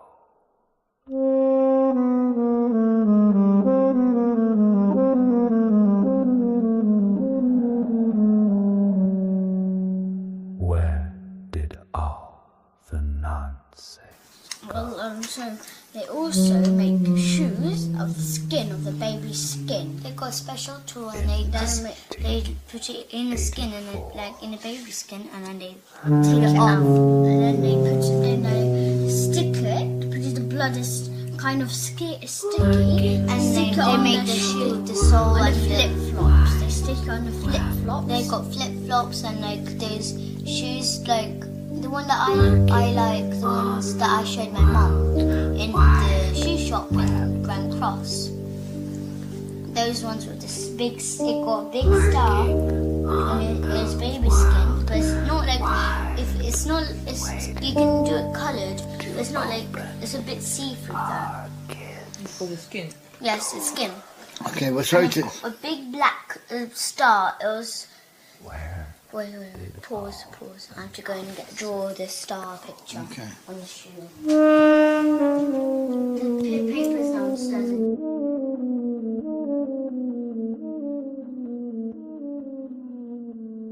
Where did all the nonsense go?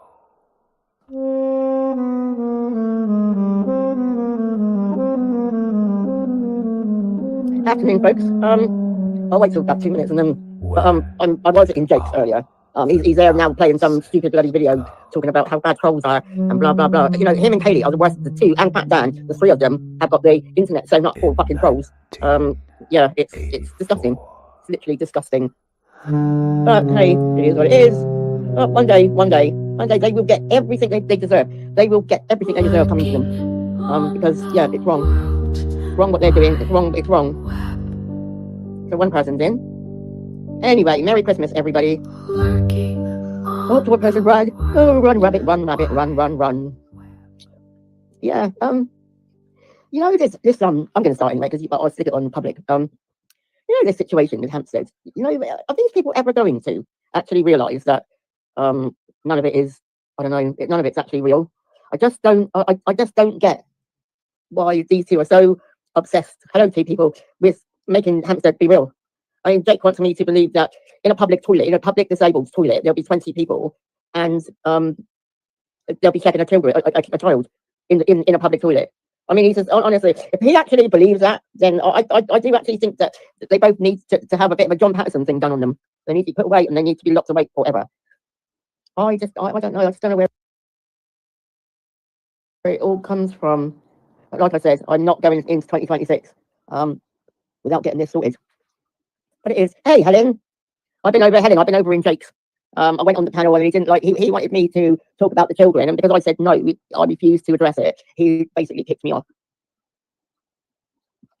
Not long got back from shopping. Last minute shopping, batteries for kids' toys, yeah, that sort of thing. But you know what is going on with these two? I mean, I don't know. It frustrates me because all you ever hear is about what everybody else has done. You never ever hear about what she's done. You never ever hear about what she's done. She wrote to all of Jupiter's neighbours and telling them that Jupiter was involved with child trafficking. I mean, are you actually for real? And then Jake turned around and said today that Jupiter should move. Oh, what's that? So that Haley's got another set of Jupiter's neighbours to write to. There they are, Helen. And that's why I've always called them nonsense. I've always called them pedophiles, because I wouldn't say it about them if I didn't believe it. Because saying that about somebody is very, very, very dangerous. Yeah? But they're happy. They're happy to put people's lives in danger. They're happy to put children's lives in danger hourly, daily. They've got no consideration for anybody else. But like I said to Jake earlier in the chat, and I will reiterate it again, Jake, just remember, I do have your parents' address. Yeah? If I need to, I will use that. I'm sick of the way that you just think that you can go around talking to people, making people out to be wrong because they won't see the story. I tried to tell you on Jupiter a long time ago, when there is a story, there is two sides, and there always has to be two sides. And just because somebody doesn't believe in your side of the story, doesn't make them people nonsense, doesn't make them people wrong, just makes them people clever enough to be able to make their own minds up. I just get so frustrated with him. You know, he's a fucking outright nonce. There is no other way. Helen, can you do me a favour as well? Can you look to see if he's actually streaming this live? Because if he is, I'll be striking him.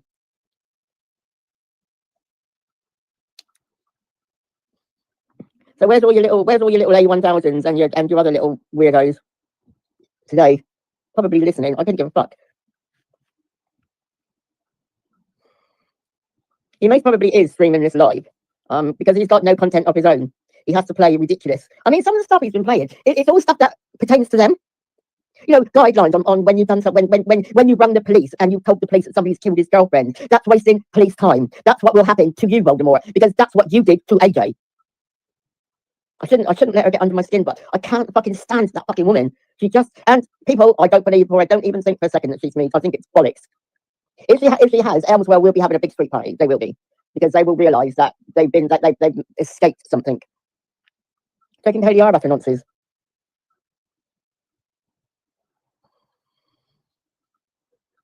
I mean, you know, why do they have to? You know, I haven't ever heard Kaylee or Jake sit down and say, well, you know, this case has been gone through. This case has been dealt with. Maybe we're actually wrong. Maybe we should turn our attention to children who actually desperately do need our help. Because there's plenty of kids out there that could do with your help, Jake and Kaylee. Well, maybe not your help, but they do need help. Not your sort of help. Yeah, they certainly don't need Nancy sort of help. But, you know, but like I said in the chat earlier, Pip, you know, why hasn't she? Why is she? So she's spending tomorrow going through something to do with Jupiter's trial or something or other. I mean, you know, that's how deluded the cunt is. She actually thinks that she's going to put Jupiter on trial tomorrow. You know, that's some sort of fucking delusion. But, you know, why don't she spend tomorrow trying to make up with her kids? Has she even bought them any Christmas presents? Has she even, you know, has she sent them Christmas cards? I just like, I don't know. Pip, has he closed his life down now? I just like, I don't know. He's just such a nonce. He is seriously such a nonce. Merry Christmas, Big Bag Rick Show. How you doing? Yeah, I just for a while, he sat watching you, not talking. So he is actually, has he got it on? Has he got it on? Can he hear what I'm saying? Because if he is, then that means I can strike him. Fucking fool. Fucking fool. He's so obsessed with what I've got to say. It's actually really like noncy and creepy. Do you know what I mean? It's like he's restreaming you, Baz. Okay, cheers. I'll get that done in a minute then. I am going to strike him for it. Yes, I just have 2 pains in the asses that I need to get sorted out before 2022. Before 2026. So Jake put away his little nonsense thing about Gerald being, you know, a troll. And Gerald is him and Kaylee. Yeah, whatever. Just literally, I can't be bothered. He's such a creep. You know what? Just literally the thought of him. The thought of him makes me literally want to throw up. He's a fucking nonce.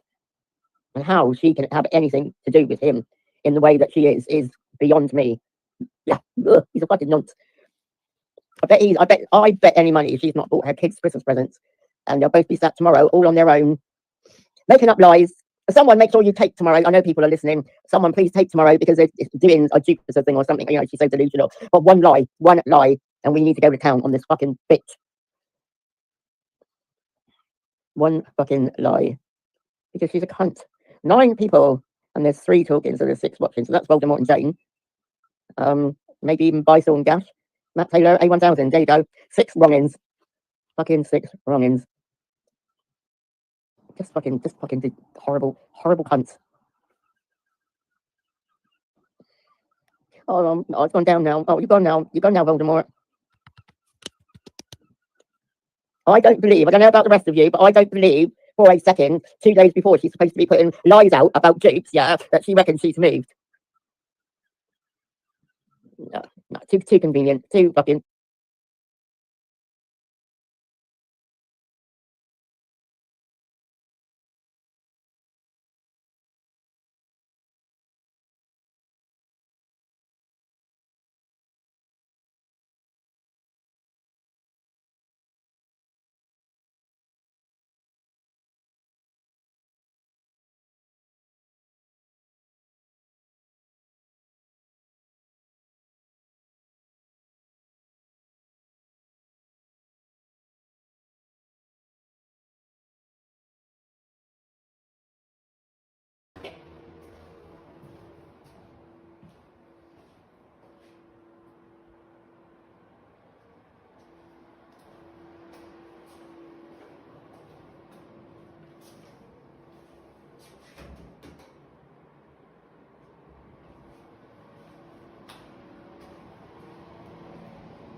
mushrooms. I don't know if you can see.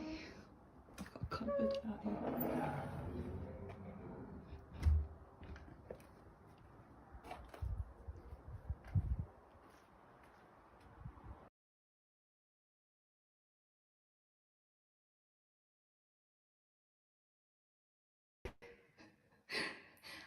I forgot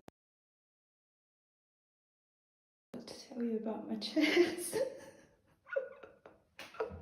Oh, here I am again in another bear house. No, actually, when I went to the shop the other night, this is absolutely perfect. I've got literally no I've got no oven. I can't figure out the heating yet. I've got no washing machine. I'm not sure where the fridge, I suppose the fridge would go there. But for now, this is my office, and we're just going to make it work.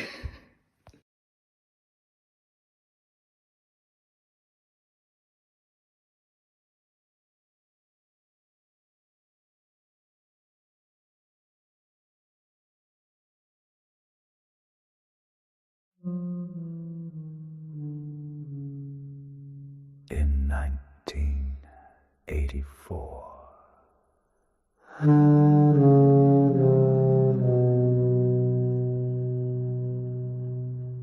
Lurking on the world wide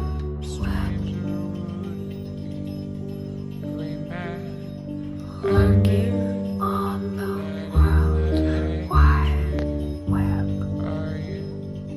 Are you coming? Lurking on the world wide Waiting to open our strange things that happen, you know, stranger would it be if we met at midnight in the hanging tree. Are you coming to the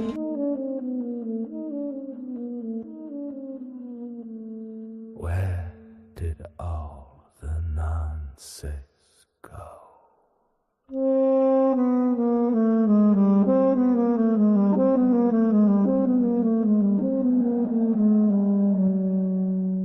Where did all the nonsense go?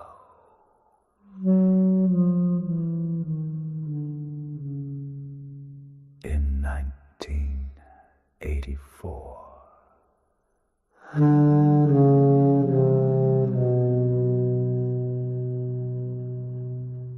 Lurking on the world wide web.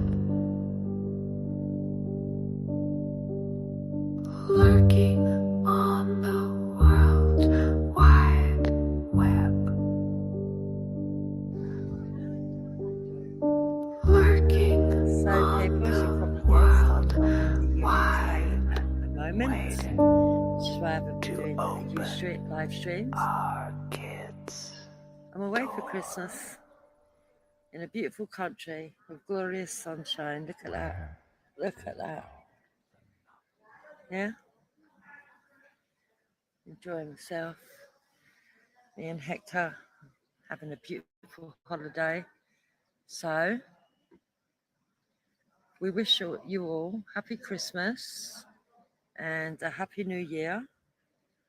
I might, if I can, do a live stream just before, I don't know. Maybe I'll do one in between Christmas Day and New Year.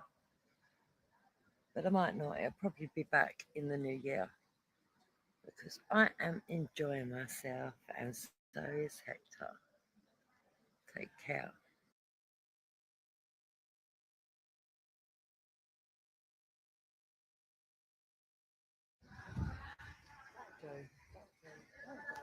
So people should probably guess that I'm not in the UK at the moment, which is why I haven't been doing live streams. I'm away for Christmas in a beautiful country with glorious sunshine. Look at that. Look at that. Yeah? Enjoying myself. Me and Hector having a beautiful holiday. So, we wish you all happy Christmas and a happy new year. I might, if I can, do a live stream just before, I don't know. Maybe I'll do one in between Christmas Day and New Year. But I might not. It'll probably be back in the new year. Because I am enjoying myself and so is Hector. Take care.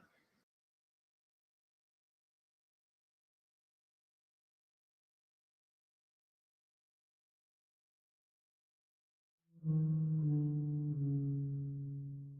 1984.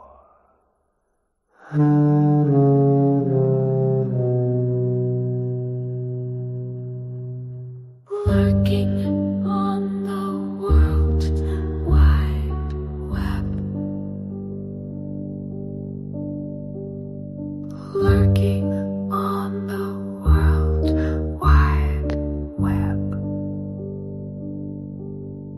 Cause for death. Blood clots. We're seeing loads of people with unnatural blood clots, like white calamari inside them.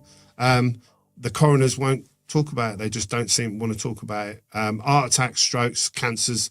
They're not cancers. It's these white clots inside them. And what do you think they are? I think it's a result of COVID vaccines. And it's been well documented by people far cleverer than me. And I've been shouting about it for years, but people just don't seem to want to acknowledge it. Mostly people like the coroners, most doctors, government ministers, they won't talk about it. They don't want to know. I've even been to the police station. They don't want to know. They won't even talk to me about it. And what do these clots look like? I've got some here if you want to see them. Yeah, go for it. Wow. So all of these sort of calamari-looking clots, you've taken them out of people's circulation system. So there are two types of death. We've got an expected death, where there's no need for a post-mortem, and then we've got an unexpected death. Early on, we were finding them in post-mortem cases. So the way that works is we had a young lad of 30 and he died suddenly, and the family asked us to embalm him. Now, because he'd had a post-mortem, he'd been opened up and chopped about, and then they put all the bits back in and they sew him up. So obviously his circulatory system has been compromised, and when we embalm someone, we use the circulatory system. So the way that works is on a straight case, someone that hasn't had a post-mortem, we call it a straight case, is they make an incision there on the carotid artery, and then we've got an L-shaped nozzle that we pop down the artery, we tie it off with twine, and they pump formaldehyde around the body using that circulatory system, that artery network, and it goes everywhere. And the idea is to get formaldehyde all around your body, and there's a couple of purposes. One is the fluid is pink, so it adds colour back to someone. And number two is it preserves them. It's got like preservative properties, formaldehyde. So it stops the deterioration in the body, stops nature taking its course, and it presents people better. Now, if someone's been chopped about after a post-mortem, clearly you can't do that, because if you picture it, you connect there, it would leak out everywhere where they took all their organs out and put them back in. Because every organ has arteries feeding it and a venous supply, like veins returning. And so this particular young lad, we undid the stitches, we took the organs out, and then you have to manually target all the severed arteries inside the body cavity. And you can see them, and to picture them, it's like cut straws. You know, like you get a McDonald's straw, imagine that cut sitting inside your body in the top of your leg. You can see that's the femoral artery. So you target that, and then you tie the pump to it, you pump fluid down it, and he would move the leg about to get the fluid moving, and you would see his toes go pink as the fluid reached the bottom of the toes. So then you could stop, knowing that the full limb was embalmed, and you go to the next limb. And this lad, when we tried to do this, his femoral artery was blocked. So my embalmer, and he's BIE certified, he's done 24 years, I think now, got the tweezers and pulled this obstruction out to be able to get the pump in. And he's pulled and pulled and pulled, and he's pulled out a clot the entire length of this guy's leg. And I've never, ever seen, I mean, I worked for the coroner for 7 years. I've never seen anything like it in anyone before. He's done 20 odd years. He's never seen anything like it before. And we're finding this now constantly inside people that have all been COVID vaccinated. So that's what we're seeing. So I reached out to my local coroner, and kind of said, look, I'm really concerned. You know, we've got a young lad of 30 in. We've pulled out about half a pound of this crap out of him. I know you've post-mortemed him. What is it? You know, what is it? We've never seen it before. Do you need samples? Have you got samples? How can we help? You know, no reply at all, firstly, by the email. And I emailed because I wanted a paper trail, because I knew then what was happening. I took a phone call about 4 days later. It was from one of the girls in the office who doesn't work with bodies. They're in the office. And she said, well, we spoke to the pathologist. He said, don't worry. You can dispose of them. It's perfectly natural. It grows post-mortem. So what that means is basically they're saying that when you die, rubber grows throughout your arteries all of a sudden. And it's perfectly normal. Well, I can tell you, having done this job for 18 years, 7 years picking up bits out the road, that isn't normal. That isn't normal. And it's only, and every one of these people was COVID vaccinated. How do I know? Because I meet the family at the point of arrangement and I ask them, I say, was mum COVID vaccinated? And they say, yes. And they tell me. And because the government made such a big thing about you must be vaccinated. If you don't, you're selfish, you're dangerous, you can't work, you can't travel. You're killing people if you don't. People are only too forthcoming then to tell you their vaccine status. And they did get good coverage. A lot of people were vaccinated. These are the people that are dying. Can I pick one of these up? Yeah, of course you can. It's Yeah. not- No, they're sealed. They're formaldehyde. I'm just saying, it's not disrespectful, is it? No, not at all. This is clinical waste. But these are not normal clots. Usually it's red jelly clots. These are not normal. And they are like calamari. Yeah, and they're very rubbery in texture. I wouldn't advise that you get one out and hold it, obviously, but No. they're very rubbery in texture. They're very tough, and it's very interesting because if you do a search for the drug heparin, that's a blood thinning thing that they use in hospitals to thin blood, and it won't have any effect on this because this is totally different pathology. And John Campbell talked about this extensively with myself and Major Tom Haviland. I mean, some are really thick. So this reflects in the size of the vessels that it's growing in. The bigger the vessel, the bigger it's got to grow to block it. Right. So the smaller ones are from smaller vessels. So these clots will keep growing until it fills the space. Yeah, and then you have a heart attack and die. Right. Or you're diagnosed, or you're short of breath, and you go and he says, oh, you've got stage 4 lung cancer. And it isn't that. It's these growing inside your lungs. After seeing that, what was it like being a funeral director during the pandemic? So initially, I was very frightened. You know, I'm an ex-smoker, I'm asthmatic. I was, you know, in my 50s, early 50s. I was frightened. And here we're told, I mean, I first learned about COVID from, I had a family come to see me who had lost someone in the neighbouring borough of Northampton, at Northampton General Hospital. And we serve kind of 30-mile radius, sometimes do Bedford. And they complained that the hospital wouldn't let them see their loved one, which was unusual. So the way that works is wherever there's a mortuary in a hospital, people die on the ward, they take them down to the ward, and then if you contact the bereavement department, they'll arrange for you to be able to do a viewing. So you can go down and they'll lay them out and you can see them at rest, you know, and they don't make much effort. But, you know, you can see mum at peace, if you like, whereas she might have been thrashing about and suffering on the ward prior to death. And it's helped some people. But this family said they requested a viewing, they wouldn't let them have it. So I said, well, don't worry. I said, I'll go to Northampton quickly, because I always do. The next day I went to Northampton, picked this person up. I believe it was a woman. But this was first week of December 2019, right? So, and I happened to mention while I was there, because you get to know the staff, you know. And I said, well, the family said you wouldn't do a viewing. Why? Why is that? And I thought perhaps they were having the room done out or refurbishment or, you know, and he opened the door. He didn't say anything. He just opened the viewing room door. And there was a inflatable pandemic tent in there, filling up most of the room. And it was like a kid's bouncy castle, but with loads of pigeonholes in it that are obviously for bodies. And I knew what it was. I had an idea what it was because I'm in the industry. And I kind of said, what's that for? And he said, oh, we've been told there's something really horrible coming. And he didn't mention the word COVID. But he said, we've been told there's something really horrible coming. And that was when I first knew there was something coming. So what do? I kind of went away and I was like, fuck. Okay. Because I'd never known anything like that before. You know, they don't spend money they ain't got to spend. So I rang my mum and I rang my brother and kind of said, well, I've been told this is coming. And then in January, the news broke. And we were shown pictures of people falling over in China in the streets, dying in the streets. And they made real effort to tell us how terrible it was, and it attacked the lungs, and it was respiratory thing, and I was really frightened. And the first kind of 12, 16 weeks, I believed it. But then I gradually saw through what I knew was a lie. And that was what started me down the road to realising what was going on. And I think the first thing was, when I cast my mind back, like when I came here, we sat here and, you know, you didn't tell me any question you were going to ask me. We had a chat and a coffee. You didn't brief me on what you were going to say and what answers you wanted. You know, it's kind of flowed naturally, I feel. Well, I had a phone call from the BBC. I had a woman and a bloke cameraman turn up at the funeral home. And they said, we want to talk to you about COVID and the precautions you're taking. And I was happy to do that, you know, because you think you're helping. And we was told there was a COVID, and I believed it. And this couple sat down and they spent about 40 minutes briefing me on every aspect of what they were going to ask me. And I'd never done an interview before. So you go with the flow. If they're telling you to do that and that's what they want, that's what you do. And I bitterly regret it now because all I did was promote their garbage. They made me sit there in like a mask. And I remember at the time being a bit pissed off because I'd bought a mask to keep myself safe and everyone was buying PPE and we were struggling to get it because everyone was panicking.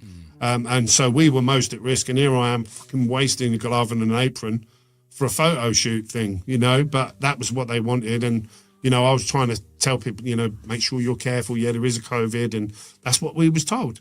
And then in about March, April time, I took a phone call from a guy, John, and this was when it really started falling apart. So the first thing was there were no more deaths than normal.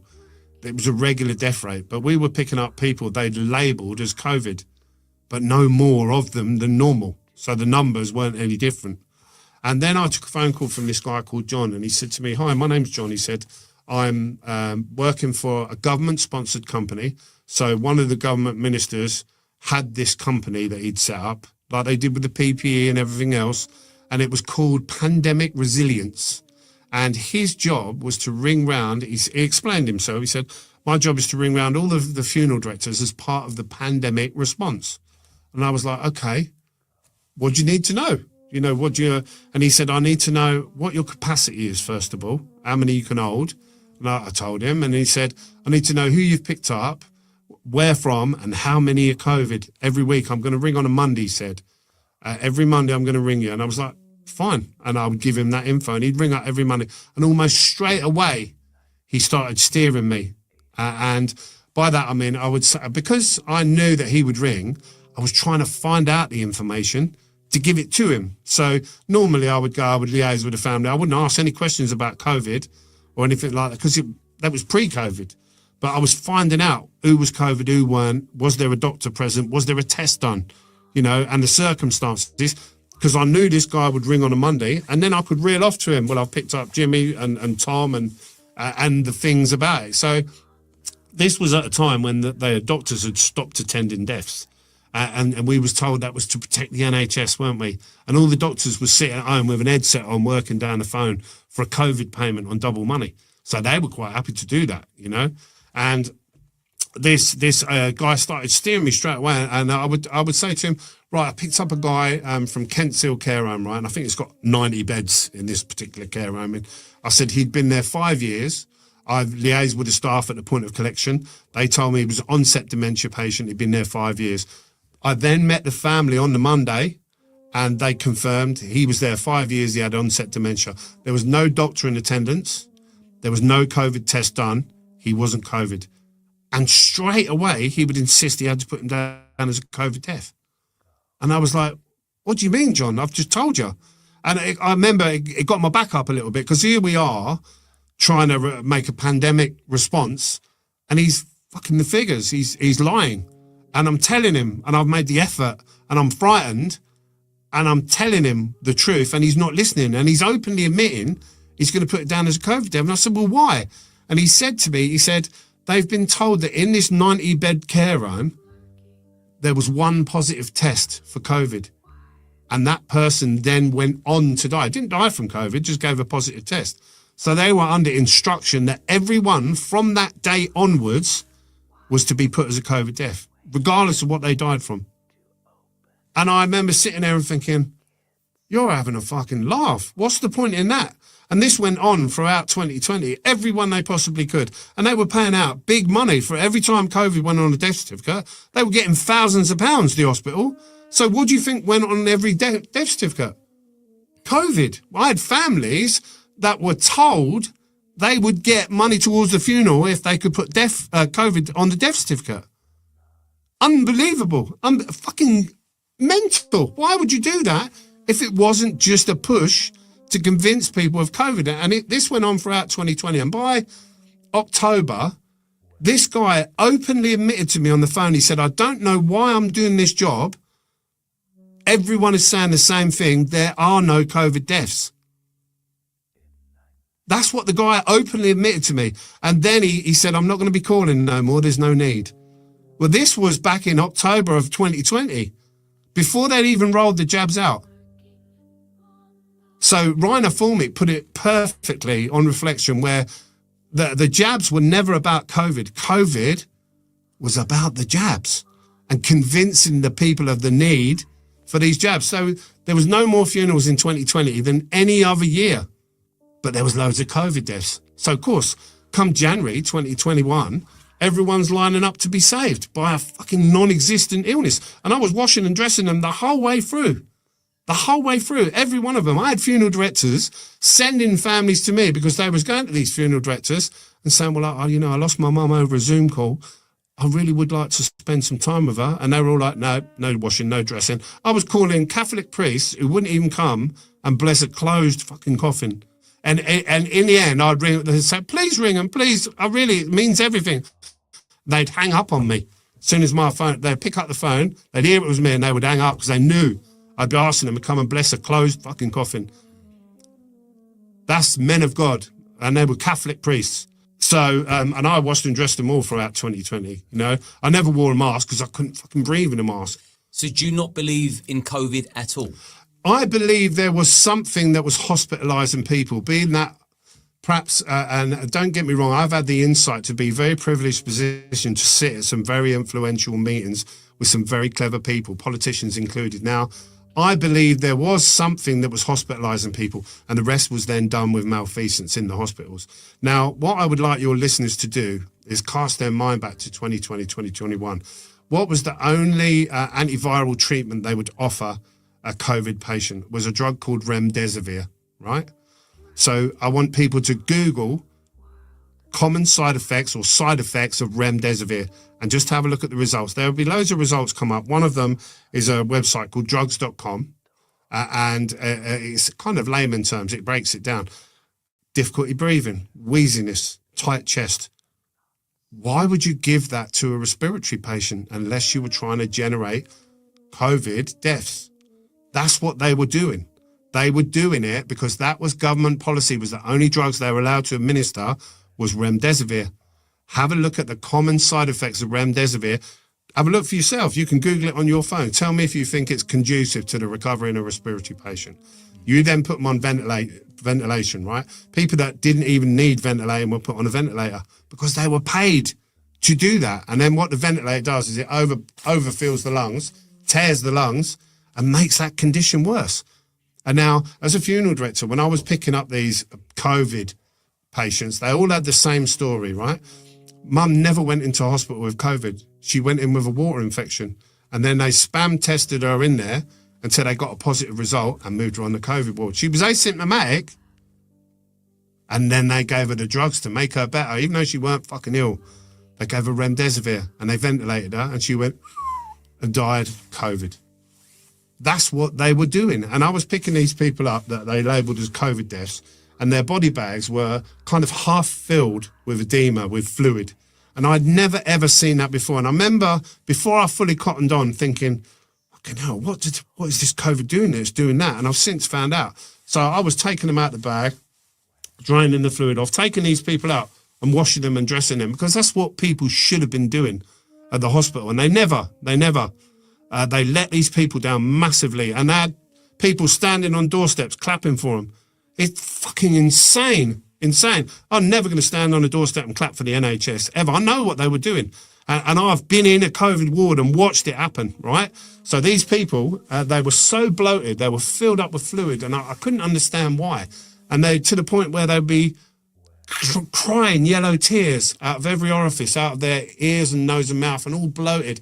And even though I'd be really gentle with them, pulling them across, you'd leave handprints in their arms because they're so full of edema. It's the remdesivir, because the remdesivir kills their kidneys, so their bodies can't process fluid. So they fill up with fluid and they drown, and there's your respiratory illness. And so, is this what you were telling the public when you was making videos? Yeah, 100%. I've been shouting for 4 years now. When I first started shouting, people all said that I was mad. And don't forget, it's a story that's unfolded as it's gone along. So up until kind of midway through 2020, I knew there wasn't really a COVID. And I because I wasn't dying, and there were no more numbers than normal, and they were faking the figures. This guy admitted to me they were faking the figures. Why were they doing that? I couldn't understand why. And then they rolled out the jabs. And before they rolled out the jabs, I kind of cottoned on what was going to happen. And I've openly said on my Facebook account, I said, wait till they roll the jabs out. You're going to see what they call another wave. And that's exactly what happened. The moment they put needles in people, they all started falling over and dying. And the death rate from January the 6th, they started vaccinating. And straight away it went through the roof. And it was all the age groups of the people they were vaccinating. So they started, didn't they, with the 70s and 80-year-old, the people that are most vulnerable, the ones that are going to die. And they did fucking die. They died because they were euthanized with these fucking toxic vaccines. And then as they went down the age groups and they did the 60s, it's only the most vulnerable. Oh, no, we're going to do the 60s. It's only the 60s. Oh, no, it's the 50s.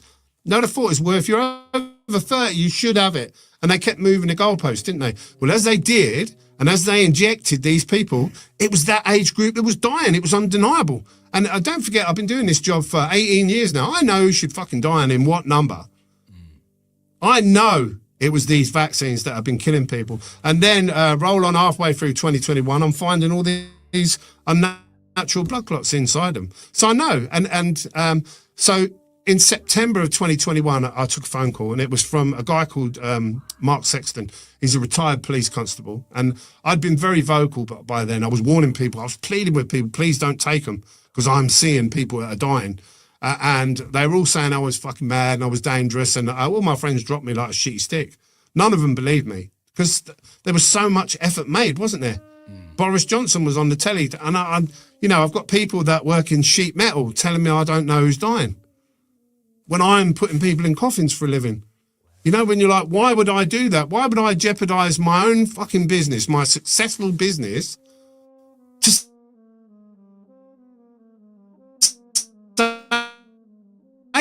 that? Why would I do it? It doesn't make any sense. Why would I lie? Nobody can call. I was invited to a meeting in Westminster at a place called Birdcage Walk. In Westminster, really swanky place. I sat at this table, I'm not kidding, it was about like that, solid oak, in this boardroom, great big boardroom, great big table, maybe 40 foot long, enough for like 20 people around it. And at this meeting, there were a number of people that I'd never met. I'd heard of a few of them. Was Professor Dolores Cale, Dr. Tess Laurie, Dr. Sukrit Bhakdi was there via a Zoom link at the end. Francis Tor, the barrister, Dr. Sam White, Dr. Stephen Frost, Philip Hyland, the barrister, Anna de Bisseret, the lawyer, bless her, she's a lovely girl, and others were there. There was about 18 there in total. Some of them, 3 or 4 were there virtually, or 5, maybe even more, but about 18 in total. And the guy at the end, it was supposed to be, and was cited, it was personal reasons, but the one that was in attendance was a guy called Sir Graham Brady. Now, Sir Graham, I wasn't that familiar with politics, and I was never down any kind of rabbit holes. And in fact, I've had many vaccines over the years. I went and had a pneumonia vaccine when they announced COVID, because we were told it would kill us with pneumonia. So I went and got, I paid privately to have it, and my missus to protect us, because we're handling the deceased. But this particular minister was Sir Graham Brady. Now, Sir Graham at the time was what's called the commissioner of something called the 1922 Committee. You can Google it, and it tells you all about him. But it's basically a group of men and women, senior politicians that sit in the shadows, and they hire and fire prime ministers. So they select prime minister prime ministerial candidates, and they then get rid of them when they think they've run their course. So he hired and fired Boris, Liz Truss, and Rishi Sunak. You know, they hire and fire them all. And this guy, there's no one more senior than this guy. Now, we went round the table. So Graham was actually sitting there, and I sat next to him. I actually spoke first. I knew what I had to say, and I'd abbreviate it into like 5 minutes, because you're told that time is of the essence. You know, ministerial time is really important. So I said what I needed to say, and I said that they'd faked a load of deaths, and the moment needles went in, I saw people dying, you know, from the jabs. And then I listened as it went round the table, and I listened to the barristers and the professors and the people that were expert in their field. And I couldn't believe what I was listening to. They said how these people would die, what the mechanisms would be. They said about the cancers, and they said about the heart attacks and the clotting. And they went into real detail about how it was going to happen.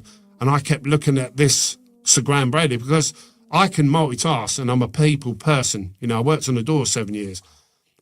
So his reaction to me was more telling than what they were saying, because I could tell he knew. He fucking knew.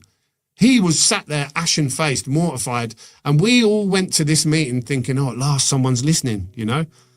And he went to report back. They knew. And he openly admitted it's way, way above my pay grade. I can't do anything to stop it. This is also above my pay grade. Yeah. But I'll be very interested to see and hear what people are saying in the comments section, because a lot of people are very, very into this. I mean, was you considered a conspiracy theorist? No. I went and got a vaccine, a pneumonia vaccine in, I'll tell you when it would have been. It would have been about January or February of 2020, because we were told that's how it was killing people, from pneumonia. And I didn't want to get pneumonia, so I went and paid privately to have it done. I didn't get a COVID vaccine because it wasn't available then, but I went and got a pneumonia vaccine that they only usually give to the elderly.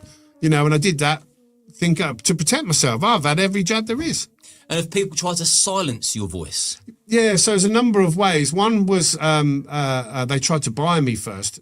So I took a call, an email, from a girl called Yvonne Myers, who said she was from RT News. So can I just cut in there and just say, before you go on, just to give some context at home, because there'll be people that are very familiar with you, and there'll be people that won't be, because we always reach a different new audience every single week with every interview. So during lockdown, I would always see you in WhatsApp groups making videos, warning people of what you're seeing from your perspective. Yeah. So you was a familiar face certainly on my phone, and a lot of people I knew. Yeah. But I didn't see you on social media, so I'm just wondering, did they... Because they shut me down as soon as I started saying anything about it. And it was very interesting, because for me, the journey, social media, censorship-wise, started on YouTube. So I had a YouTube account. I love history. I love YouTube, because it's full of documentaries, biographies, history. And I would watch it late at night. Now, I'm a night owl, and the reason for that is because I used to go and work at pubs and clubs. So I'd get home 4 in the morning, in half 4. I ping, I'm wide awake. I'm still buzzing, I'm watching documentaries. So I'm watching YouTube, and this is at a time when COVID had been rolled out. And I couldn't help but seeing the COVID posts, because they were vaccine, get your vaccine, have an Uber, have a pizza on us, you know, tickets for a raffle, anything to get people to have a jab, and the terrors of COVID. And I was seeing these posts, and I dipped into one, and I looked at it, and I thought, well, that's not what I'm seeing as a funeral director. And I said, you know, in honesty, I'm a funeral director. That's not what I'm seeing. And I left it there. And it lets you know when you get a like. So somebody liked it, then somebody else liked it, somebody else liked it. And there was a few comments. And then somebody said, you're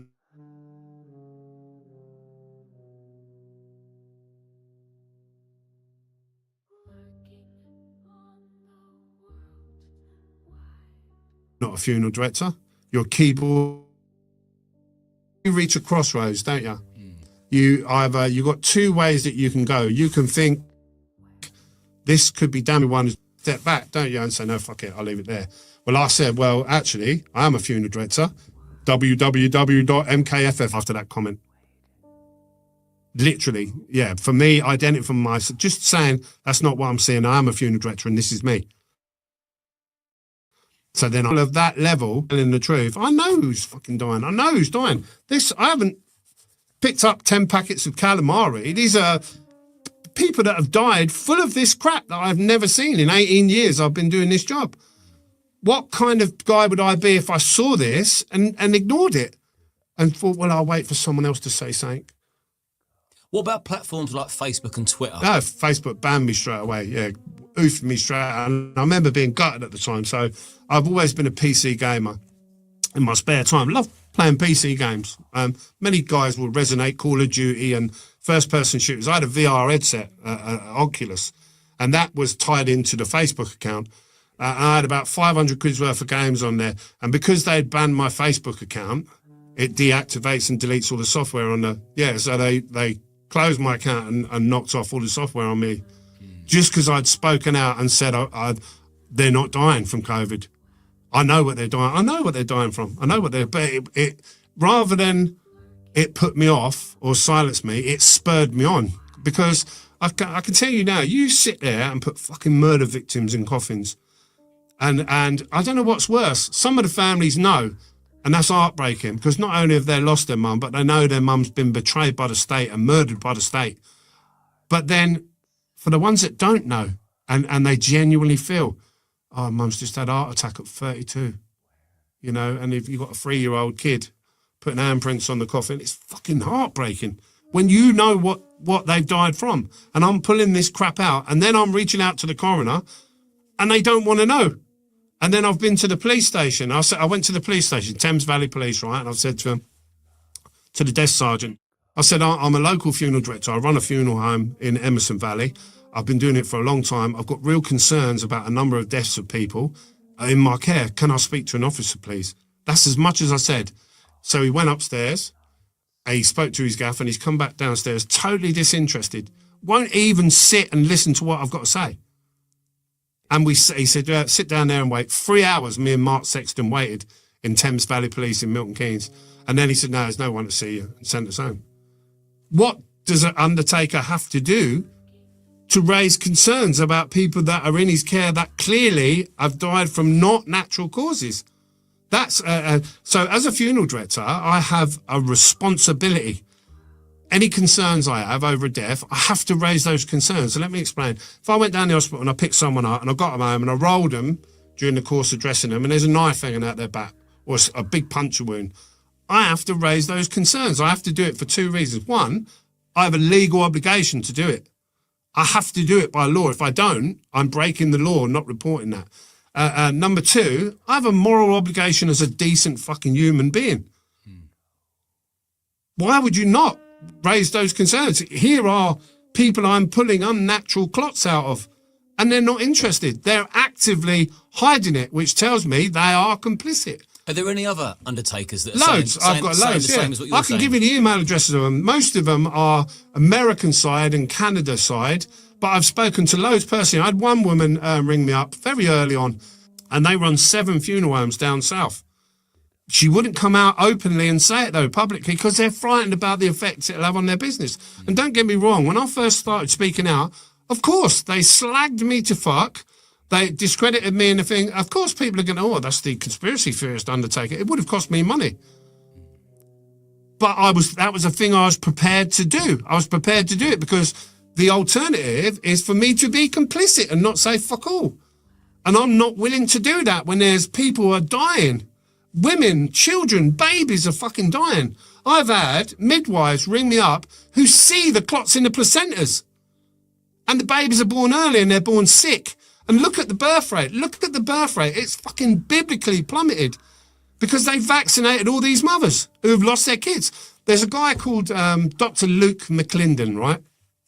So Dr. Luke McClendon was the head of fertility at the Mater Hospital in Australia. You can Google him and find it and look it up.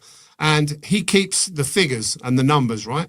So the number of women that miscarry naturally is between 5 and 14%. And that's just, people don't often talk about it. You know, it's not something people discuss, baby deaths. It's a time when most families want to be alone, left alone to grieve quietly. But he'd kept the numbers and he'd noticed that vaccinated mothers, 76% of COVID vaccinated mothers lost their babies. 76, 3/4 of them. So he raised the alarm. What did they do? Did they thank him and say, well done, you've raised it? No, they fucked him straight off. They got rid of him. And I spoke to Luke McClendon to confirm who he was and what he'd said. And it's a real thing. It's a real thing. Senator Robert MacDonald in the Australian Parliament openly discussed it. The birth rate's gone down 67% in Australia. They are thinning the grass. What would you do if you were having a cold? There's two things you do. One is you sterilise the kids. And number two, you bump people off. And that's what they're doing. I watched that Professor Bell from Oxford University, and he was talking to a very well-known newscaster, and he was discussing the jabs, and he didn't know that he was live. He thought they were recording. And he openly admitted between 60 and 70% of the kids that are having these jabs are sterilised. They won't be able to have children. Grasp it, grab it, because it is a real thing. The footage is out there to be found in the ether. So, and that correlates perfectly with what I've been told and people that I've spoke to. That's what's happening. And the baby deaths were being hidden as well. And it's very interesting the way it works. So what would happen with baby deaths? Normally, parents would lose a child, be it preterm or full term. They would liaise with the bereavement department, right? The bereavement department would then give them a list of accredited funeral directors that are local. Now, any decent funeral director will never charge a family for the death of a child. We don't. I do it free. I'll even buy that kid's coffin out of my own pocket. And that's on my website. You can go and have a look. And in fact, I had a family in this week that have lost a child. They won't be charged a penny. I will pay everything because I won't profit from the death of a child. So I'm hearing about all these baby deaths, and there's a funeral director called Wesley, right? And what I want you guys to do is do a search for Wesley, funeral director, baby deaths. And if you do it, you'll find his video he's done. And he talks extensively about the number of baby deaths that he's seeing. So many that they're having to put them in the adult fridges, and they're putting 2 and 3 to a tray. And this was throughout 2021 and 2022. In COVID vaccinated, they were losing their babies in massive numbers. And the way it works usually is they would give these bereaved parents a list of funeral directors. They would then contact the funeral directors, and we would arrange a funeral. That stopped. I was hearing about all these babies dying, but no parents are getting in touch. And I was thinking, well, what the fuck can they do? And then I was going down the crematorium, and there's a notice board in the waiting room, right? So this notice board, it has, it's a public notice board, so it's public information. And it has a list of who the deceased is, the time of the funeral, the chapel, and who the arranging funeral director is. So if I did John Smith's and it was a 3 o'clock, it would say John Smith's funeral, it's a 3 p.m. in the Oak Chapel, and the arranging funeral director is Milton Keynes Family Funeral Services. There's loads of babies now on there, and do you know who the arranging client is? The local hospital. So the hospitals are dealing directly with the crematorium for baby deaths. They're cutting out the funeral directors altogether now, because if there was a huge surge in baby deaths, funeral directors would know because the phone would be ringing. But if they're arranging these funerals directly with crematoriums, anyway, I spoke to a guy who works there who no longer does, and he said they were sending vans down the hospital and picking 6 and 8 babies up at a time. They're hiding it, and the way they hide it is doing that. Cutting out the middleman. Yeah, of course. Well, if you think about it logically, if these women have been poisoned with these COVID jabs and they've lost those babies, and they've also then been sterilised in the process, because that's what's happened, there are no babies now being conceived. So the death rate from babies is going to look fairly normal now, because they can't get pregnant anymore. So initially, they vaccinate these women, and the baby deaths would surge, and then, because they're all fucking sterilised, the death rate comes down, because you can only lose a baby if you get pregnant. Have you had anybody invite you onto a talk show to debate you? I'm happy to debate. So another thing that happened,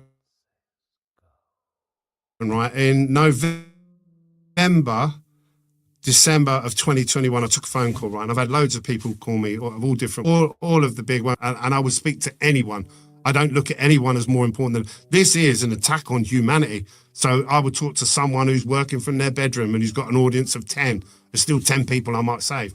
So I took a phone call from a guy who told me he was from British intelligence, right? And usually I would go, oh, yeah, and I'm fucking Batman, thank you. But I listened to this guy, and he was really compelling. He was an older guy, and he was up for retirement, but he hadn't retired.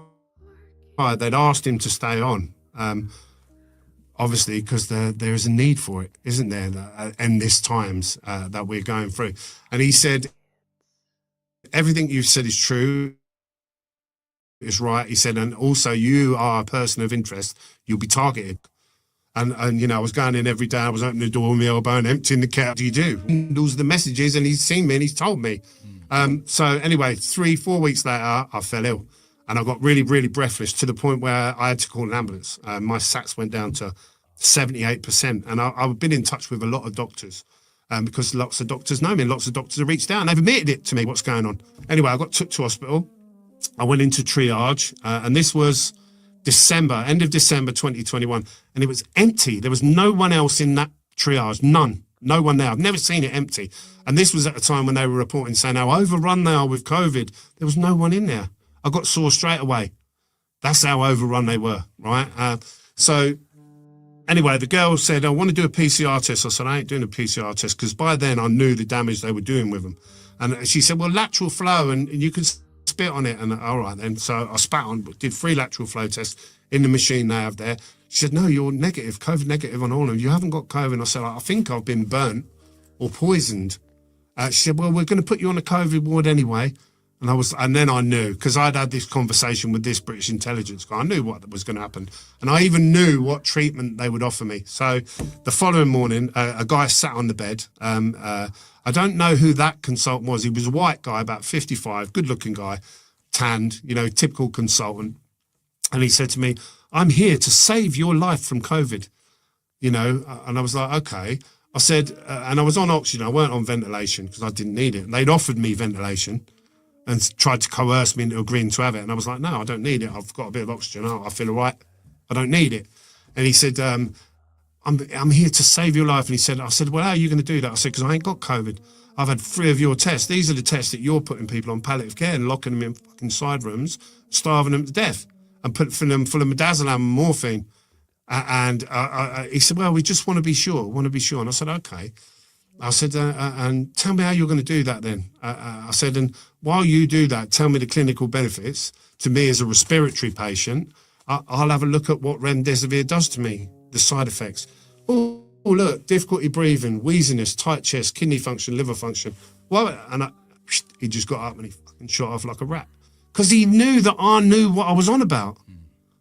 So anyway, and I never saw that guy again. He didn't come back. He knew that I knew, and he was ashamed. You could see the shame in his face because I knew what he was trying to do.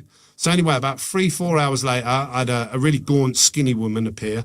She was painfully thin and she was real agitated. You know when they can't look at your floor, ceiling, anywhere but your eyes. And she sat down on their bed and have a guess what she said? I'm here to save your life from COVID. Exact same line, like it's out of a book of coercement.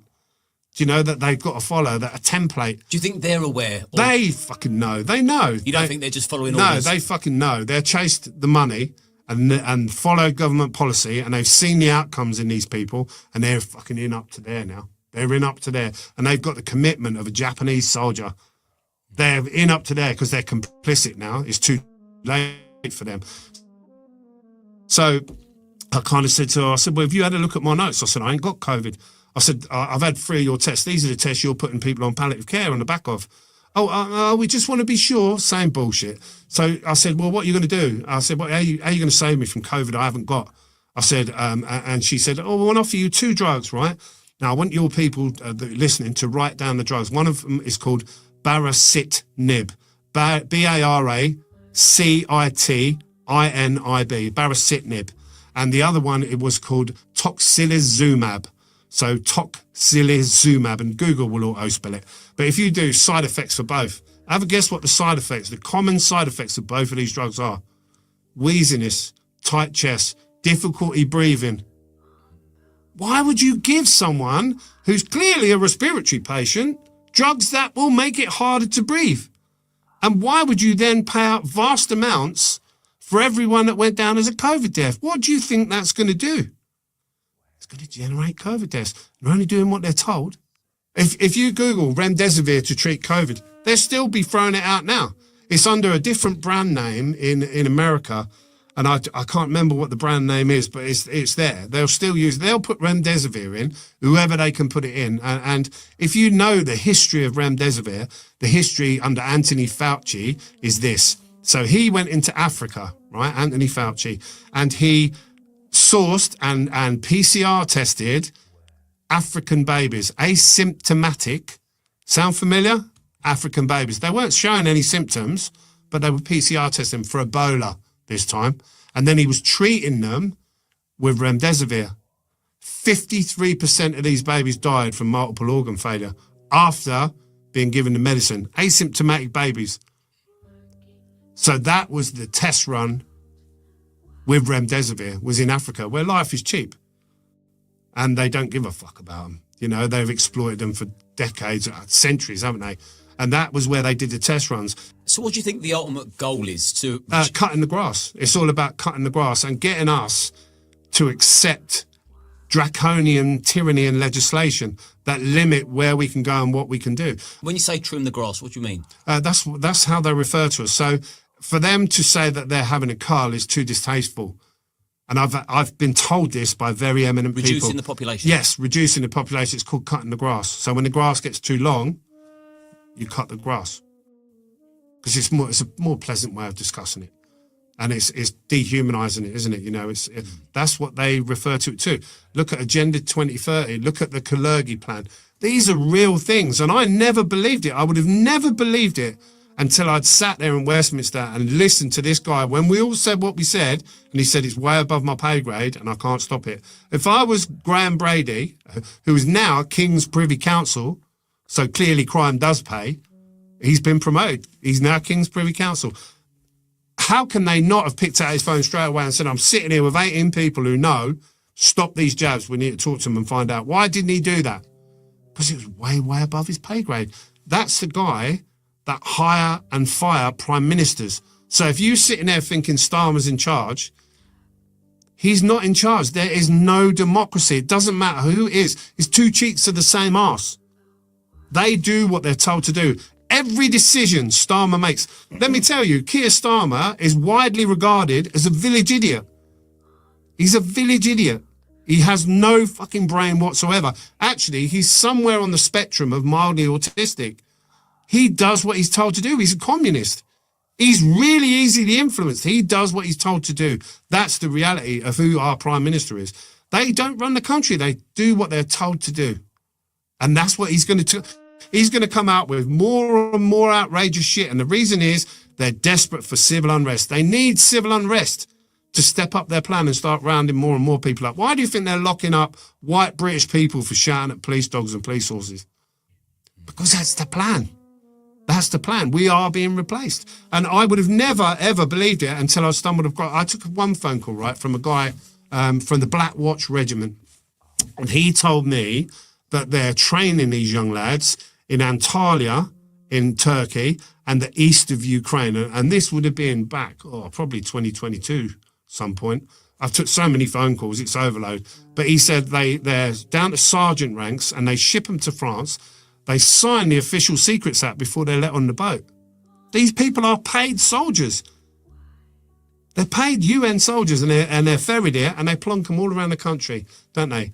All in strategic locations. In fact, who was it? The idiot ginger-haired girl, Raina, is it? She openly said, everyone's going to have their share. Well, of course they are, because what they want is these people, these young lads are going to create as much resentment and civil unrest and mayhem as they possibly can. And the idea is to create the need to get rid of them. And I think we would all agree on that. Everyone is desperate to see the back of them. Well, what happens when you try and get rid of these people? Who jumps on it straight away? The human rights lawyers. So they're going to tout that the only way to get rid of these people is for human rights reform and us leaving what's called the ECHR, the European Court of Human Rights.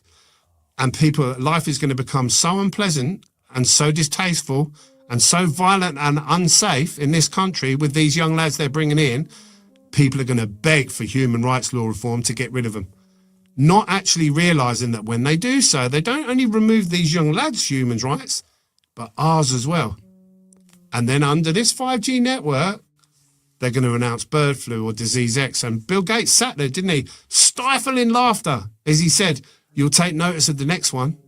And then they're going to mandate the cure. And people that are dropping like flies, and they will drop like flies because that tech is designed to do that, and they're full of graphene oxide. It's going to happen. And then they'll mandate, and you will have no human rights to say no. Why do you think you could turn down the COVID vaccine? Because you've got human rights. So if you forfeit those human rights, what rights have you got to say no? Since your revelation during lockdown, has it completely taken over your life? Yeah, I would say probably yes. Yeah, probably yes. And more, I think mostly because I realised the gravity of the situation. One of the things, and don't get me wrong, I've often sat, why am I sitting here now? Because I've obviously resonated with you. And you obviously see what is going on and want to know more and want to spread that message out. I've spoke to some people that I never thought I would ever speak to. I've spoke to politicians, police officers, the military. I've had 4 peers get in touch with me in the last 3, 4, 5 months. In the last 20 weeks, I've had 4 separate peers. The last one was actually this morning, who's asked me to reach out to him to have a chat with him. They know what's going on. They know there's a coup going on, a coup d'etat. And they say it's the communists, and Keir Starmer is a communist. I mean, I've got to think, what would be in it for you to be delivering misinformation? To be honest with Where's you, the mileage in it for you? I cannot wait to get back to just being me. Now, some speakers, I've had people ring up to me and they've said, oh yeah, we pay a speaker's fee and we pay this and we pay that. And I understand everyone has to earn a crust. I'm very fortunate in that I've still got a business to run. And I've still got an income because we're all slave to the moneylender. You know, all these muppets that say slavery ended 250 years ago. Have a look at your direct debits and tell me you're not a slave. Or stop working and then let me know what happens to you. You'll lose everything because we are slaves. We are slaves. That's what we are. I've come to realise that.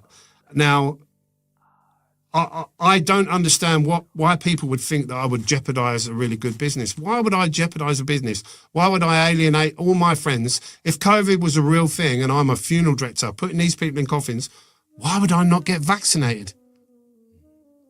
Why was the uptake for a COVID booster in the NHS recently, 71% of them said no thank you? Why do people think that is? People on the front line. Why do people think that people like cardiologists like Asim Malhotra, Dr. Mohammed Adil, Dr. Stephen Frost, Dr. Tess Lorry, Professor Dolores Cale, Dr. Mike Yeadon, the former vice CEO of Pfizer, is openly declaring it is a bioweapon. It was developed for that. But people can't believe it. And the reason for that is the effort that's been made, the media. And fundamentally, most people are good. You get arseholes in all walks of life. You know that. I know that. But most people are not wicked, evil people. Most people, if you said to them, go and poison a couple of kids for us, they wouldn't do it. They wouldn't do it. But these people will. They look at us as grass. We are grass. And they want to cut the grass. Is your wife behind you? Yeah, she is. She's very frightened. And it puts, of course, it puts great pressure on a marriage, don't it? Because it's fucking depressing and it's misery. And I'm so committed to, because once you understand what's going on, you realise it's a numbers game. People, these criminal, and I want them pulled out of government, and I want to see a new government in with a moral compass that actually has the people at heart. I want to see these criminals, the people that pushed this and made money, held accountable and stand trial in Nuremberg. That's what I'd like. And is there a particular platform, say Jordan Peterson, Piers Morgan, is there a particular platform you'd love to appear on? I would speak to any of them, and I would love them to prove me wrong, and I would love them to explain away what my experience has been as a funeral director and having lain on a COVID ward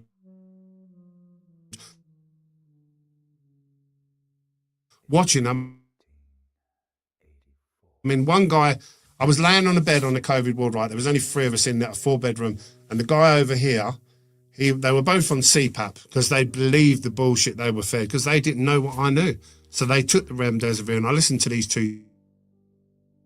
At night time, this guy was saying, nurse, and she was taking him, fuck, would you give someone who cannot breathe morphine? It's insane. It's insanity. And I've yet to have a single medical professional. It was a good idea. This was a guy in his 50s. He wasn't terminally ill. He took the poison and it was killing him. That's the reality. And like I say, went on, and they should be ashamed of themselves. And the worst thing is, the most psychotic, satanic thing is, they actually had people clapping on doorsteps, banging pots and pans in zeros, these people were, while they were murdering their fucking loved ones in COVID wards. It's unbelievable. But there we are. That's what we are. Now, how could I possibly ignore that? Is it something where I could say, oh, well, I won't get involved? No, I can't. I can't do that. I can't be complicit. Because what they've done is a biblical evil.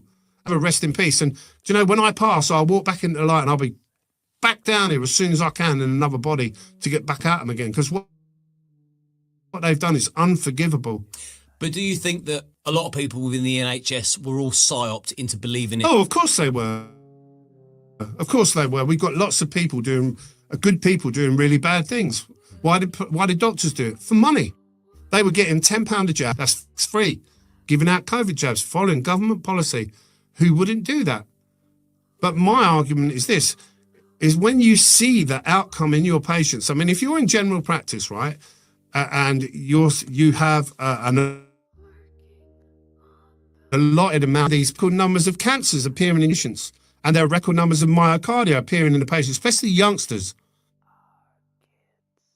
You know something is wrong. Why are you keeping that secret? Why do you continue to administer and promote these jabs, knowing the outcomes in these patients? Nurses on the wards giving respiratory patients remdesivir and watching the outcome as they fade and die.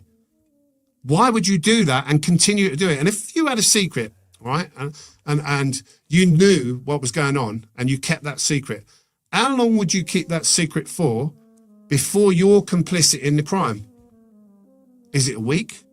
Is it a month? Could you get away with standing up in court and say, well, it was 6 months because I didn't want to lose my job? And these people are 3-4 years in now. They've been paid money. They're in up to there. And I don't doubt they're being reminded of that. In fact, on my blower, I could show you a list of over 100 nurses who have reached out to me and left their details as well. Some of them have cried down the phone. Some of them have told me they're surrounded by psychopaths who laughed and mocked people falling over as they were jabbed.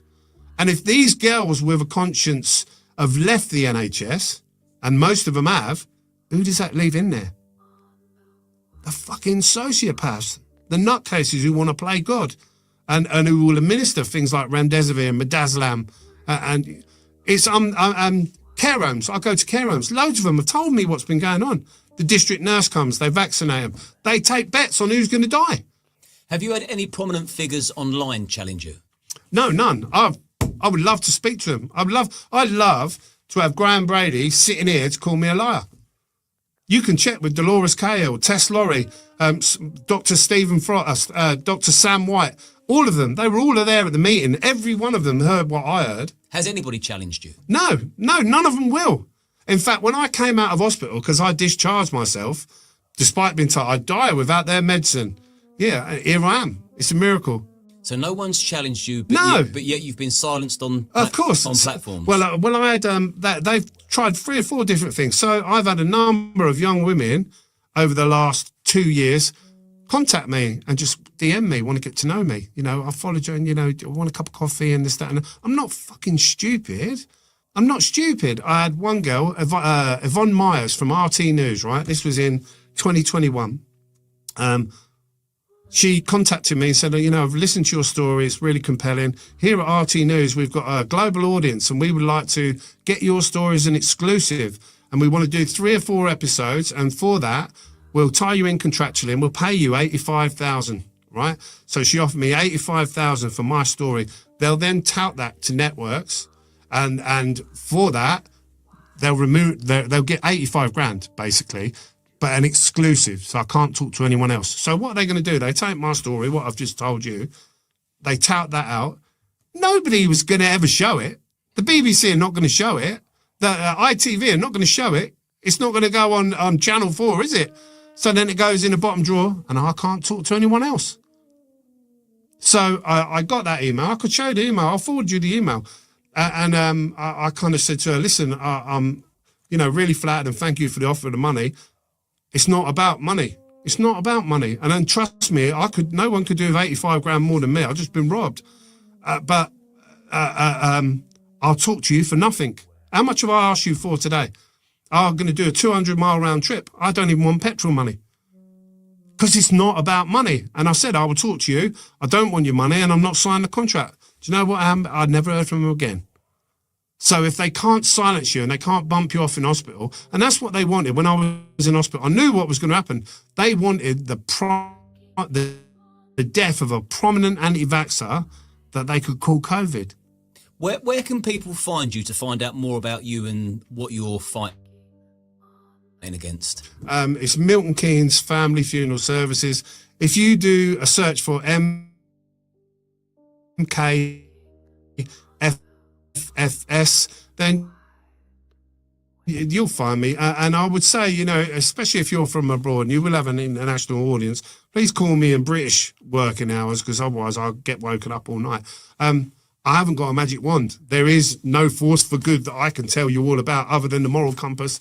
I'm hearing bad things about anesthetics that are going in people and flu jabs, and I wouldn't have anything now at all. And what about your social media platforms? So I'm on Twitter, and that's at O'Looney John. I'm also on Telegram. If you do a search for John O'Looney, and I hated doing that. It used to be called Oasis Fidelis. An oasis of friends, that means Fidelis is Latin for friends. People couldn't find it. They were looking for me. And so I've had to put my name to it. And it's not about me. I can't wait to go back to being a fucking undertaker. Any money, there's no book, there's no T-shirt, there's no videos that I've ever been paid for. I just can't stand there and sit and watch these people coming in with this and dying and nobody doing anything about it. It's mental. Well, my final question then, where do you go from here and when do you return to John the Undertaker? These people are standing in the dock at Nuremberg. You're going to keep going? Yeah, I'm never going to shut up. And if prison is part of my journey, so be it. I'm never, ever going to be silenced. No.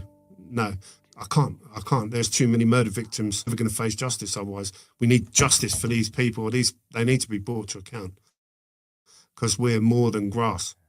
It's almost impossible not to respect a man with your conviction. I'm not frightened. I'm not frightened of death. Do I want to be tortured to death? Of course, our family any more important than yours.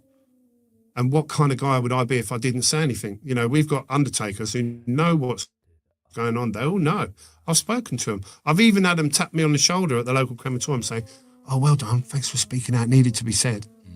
And then I look at them and I go, okay, that's great. What about you saying something? And they're gutless. They're more bothered about their own direct debits than they are about the life of a child or a woman or even, what right did they have to kill the old of? None. And I won't stand there and not call them arseholes, right? Until if they could put me under a guillotine, I'll still shout bollocks. And is there anything else, without me asking you off the cuff, that you want to say? What would your final message be to people watching it? I would just say that this is a numbers game. All revolutions are, and that's what we need. There is no one to vote for. There is no democracy. It's just two cheeks of the same arse. These people are here to follow 2030, the Agenda 2030 and the Kalergi plan. They are replacing us, and the plan is to get rid of us and get upon it as a funeral director when I realised COVID was a lie and who was dying. And it's led me down other rabbit holes that are all part of the same plan. You can choose to believe it, you can choose to ignore it. It won't change what's going to happen, will it? And as they become more and more draconian and tyrannical and arrest and round us up for people shouting at police dogs while they're raping and killing British citizens, in your heart, do you know the way I would say it? People in their hearts know something is wrong, but we all suffer from like a flight and fight syndrome, don't we? And you would have seen this on the door. When there's aggro, some people freeze. Others, and they cower down. Other people run, and then there are fighters. And I've always, the way I would put it, and I've said this before, if we're on the motorway and there's accident up ahead, and you're sitting in a motor. And young girls will resonate most with this because blokes stare at them. But you're sitting in a car and it's all stationary. And while you're sitting there, you know that guy's clocking you. You can't see him, but you know. And you turn quickly, don't you? And you clock up and they go, how is it you know? It's that intuition that we've all got. And I think people in their hearts, they know something is very, very, very wrong. Not only with COVID, but politically, and the fact that thousands and thousands of young men are being ferried in as they're taking every benefit of our pensioners, people that have built this country, and they're flooded this trench mentality where they're sitting there. And imagine being in the Somme, right? And the whistles can hit each other down this trench. Simply go up first. Who's going to go over the top first and lead from the front? And it's going to be, I think, people like Robinson and people like yourself and people like me. People that have got a little bit about them, and we know what is happening. And I decided to lead from the front, and I don't give a fuck what they do to me. It's never been about me. I'm not bothered. I ain't frightened of them because I know when I die, it's not the end. It's the beginning. And I'll be remembered for all the right reasons. So that's going to be my legacy. I know what they're doing. They don't fucking frighten me. Fuck them. Well, talking of being remembered, I'll certainly remember this conversation. And this interview escalated, been fascinating to say the least. And I could have sat here for a few more hours, but I've thoroughly enjoyed you giving me all your information and headspace and time.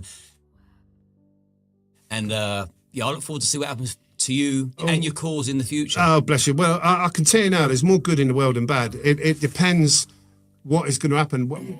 And my future is their future as well. It's the future for their kids. And I had a very interesting conversation with a guy yesterday, right? So yesterday I was driving in Milton Keynes and I'm coming back to the shop and I noticed a guy because I notice things. And I noticed a guy in a lumberjack shirt with a little engineer's suitcase playing about with a lamppost. So I spun back round and I know what they're doing with the lamppost.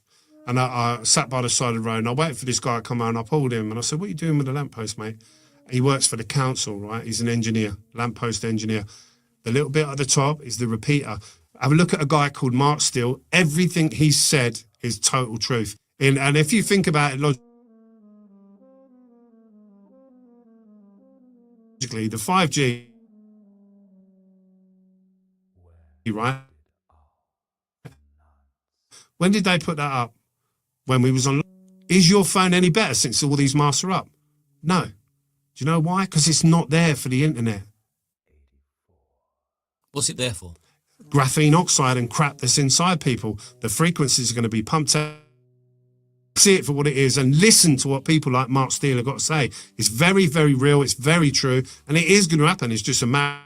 You wait and see. It will happen. If I'm honest, until today, I've been quite ignorant to a lot of things. Yeah. It's a big picture. It's a bigger picture. And we're all guilty of sort of not paying attention when we've got other things distracting us. So it's been both when you are me, people reach out to you. And all these different people in all different fields of expertise have reached out to me and they've told me and they've furnished me with different bits. And it builds a whole picture. And it's fucking horrific. And unless we come together, people of all colours and all faiths, and stop these bastards, they are cutting the grass and there'll be very few of us left in the coming years. And that is including the attack on farming as well. And the fishing industry, it's all interlinked. But you just have to see it. You have to have the eyes to see it. And it's both a blessing and a curse. It says in the Bible, only the truth will set us free, doesn't it? It's been both a blessing and a curse. And ignorance probably is bliss. It's not a nice world run by fucking awful people. And we need to stop them. Because if we don't, our kids are going to have no future. Well, I'm certainly for a brighter future. Yeah, that's why I'm doing it. I'm not doing it because I'm a nut. I want these people arrested and locked up and held to account. I don't think that's an expectation. So that's what I'm going to push for, right up until they come and get me, probably. Well, good for you for having the stones to do it, and I really will. And it's been a joy. Yeah, and you, brother. Thank you, God mate. bless.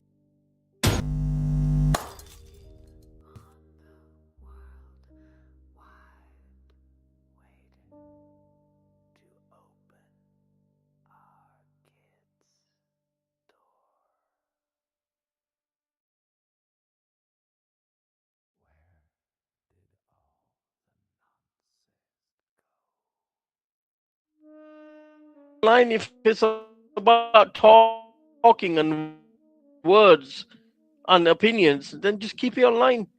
Unless you What's the point of taking it to face to face? The whole point, Baz, is to taking it to face is ulterior motives, right? To set people up, to reveal their real identity, to put their families in danger, to put their children in danger, put their wife in danger, right? How else can we take that? Ghost, because you want to remain anonymous. But yeah, that's my debate is online. It's got nothing to do with real life, right?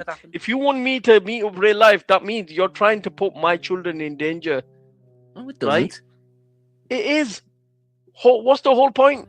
What's going to change? If me and you had a fallout, Ghost, and I said, okay, let's meet up face to face, that doesn't mean I want to fucking punch your child. What you on about? No, but if you said you want to have a discussion face to face, right? Not a fight. A fight, two men can sort it out, right? But if you're going to have the same debate that we could have online, face to face, then you're trying to put my family in danger. No, I don't. I get your point, but I don't agree at all. I disagree. Yeah, but this is my point, right? Yeah, I don't think it necessarily follows that the intention is to harm your family. No, so what's the intention then, Jen, offer right? someone, if you offer someone to a debate at Speaker's Corner, the intention is to win that and embarrass them in public. That's the intention, right? That's why he would want people to show up. No, he did these that with guys me, man. to He show wanted up, a fight. right. He wanted a fight, and I agreed to a fight. But then he said, "Oh, you Yeah, but need that to was a send me your fist picture. fight. You need to send me your picture." What you That was suggested, different though, than like, a that's the than a. Ghost, hold, one second, please. Ghost, that's the equivalent of you saying, if I invited you to a barbecue, I'm putting your family in danger. No, that's a barbecue, right? Yeah, but then we'd be meeting face to face. No, but you're not goading me into coming It's the there, right? same fucking thing as Saying what you that I'm just said. scared if I don't show up. Or if you don't come to a barbecue, that means you're scared. That's a different thing, right? Barbecue have a choice, and it's not taken And as today you have anything. a choice, Here, you're deliberately trying to goad people into coming into a public space so you can dox their real identity, right? If you think that's about a debate, like Jenny's trying to put, that's fucking lies, and she knows that, right? Well, hold on. If you She went to a knows that's barbecue, not you the can truth. If two people showed their face and then you said, "Oh, let's have a public debate," that's a different thing. If one person is anonymous and you're trying to take them out of that place and bring them into a different atmosphere, then we know what the intentions is, right? That's trying to take them out of what they are and bring them into real life. Sometimes. Yeah, it's I clear. mean, you're a Manchester. Hey, Ghost, you're a Manchester United fan. If I was living in Manchester, which I'm obviously not far from, if I was living in Manchester, I would have probably said to you in the past, "Hey, Ghost, when you go into the Manchester United next match, do you want to fucking go for a pint or a meal or something?" You probably don't drink, but you know. And what? Yeah, then you think but that's doxing you? Back in the day, right? If I was naive to this YouTube game, I would have like met up with people that I got along with. But the way people have stabbed each other in the back on here, I would not even want to meet up with my closest ally or exchange any That's where personal. you're making your mistake, Ghost, because my missus is asleep right next to me as we speak. We're engaged. We literally met online. And I know that's sad, like, kind of, but Yeah, we, but we this is did not meet online. this and environment I of couldn't be YouTube, happier. right? That might have been a different online Facebook or whatever, right? That's not the environment of YouTube that we're used to. I couldn't be happier. You know, I love my missus. Yeah, I'm glad for you that it worked out, right? But I would never want to meet anybody online in real life or Not even give them Izuki. my personal number or anything, right? Never. I've seen so many backstabbing.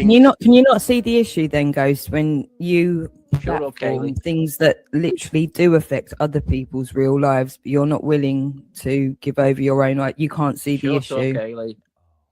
Yeah, I've got little children, right? You're talking about so did wow. And did you just say shut up, Baz? Did I just hear shut up, Kaylee, from Baz? Is that what I heard? Multiple times. Kaylee, he's not the one sending letters. Right, and do you want excuse me? He's not the one sending letters to people's neighbours. Right, you're right. Okay, He's not Mate. the one writing people's Yeah, names right. on their There's a walls reason. and Do just you understand? Do you understand? Right, signify between the their police, making- right, between or the live police, streaming and yelling at a mental neighbor? health. Excuse me. Or live streaming that you're yelling at a neighbor? Yeah, I've clarified all of my reasons, and so far the authorities haven't challenged me on it. The police haven't challenged me. Mental but health I've haven't challenged you on challenged. No, it. nobody's challenged me. You fucking idiots. It's just you idiots on the internet that think you've got the. Fuck off then You've got if you the don't want to be challenged. Excuse me. No. I literally just come on. I wasn't even addressing you, Baz. I didn't even see you on the fucking panel, and you. She wanted to have a go at me, right? Because it's Even having like, a go. I'm just being a fucking voice everybody of reason. loves to have a go at Ghost, right? Like, everybody I'm just loves to have being a go at rational. Ghost. Yeah, I'm just everybody being loves to have a rational go in at Ghost. context of what's gone on in the fucking world. You narcissist idiots. You're inviting. You think you're not going to be recognised anyway, Ghost. Why are you not brave enough to ID yourself if you've got children? Why is it? You're a fucking idiot if you're not willing to put your name and your face to your words, and you're getting your fucking perks and your ego Hey, Kaylee, stroked put to your- do Why this would I shit. Put my children Whilst in danger. Nice there, put yours You on. daft. Kaylee, put your face on. Yeah, you're stupid. Yeah, do it. Idiot. Kaylee, put your face on the screen right now. No, I don't want to see your face. Right? I'd rather have a decent discussion with Jen, right? Jen, rather than fucking have stupid, silly Fucking conversation weirdo. with Kaylee where she threatens me every 5 minutes, right? Oh, she threatens everyone.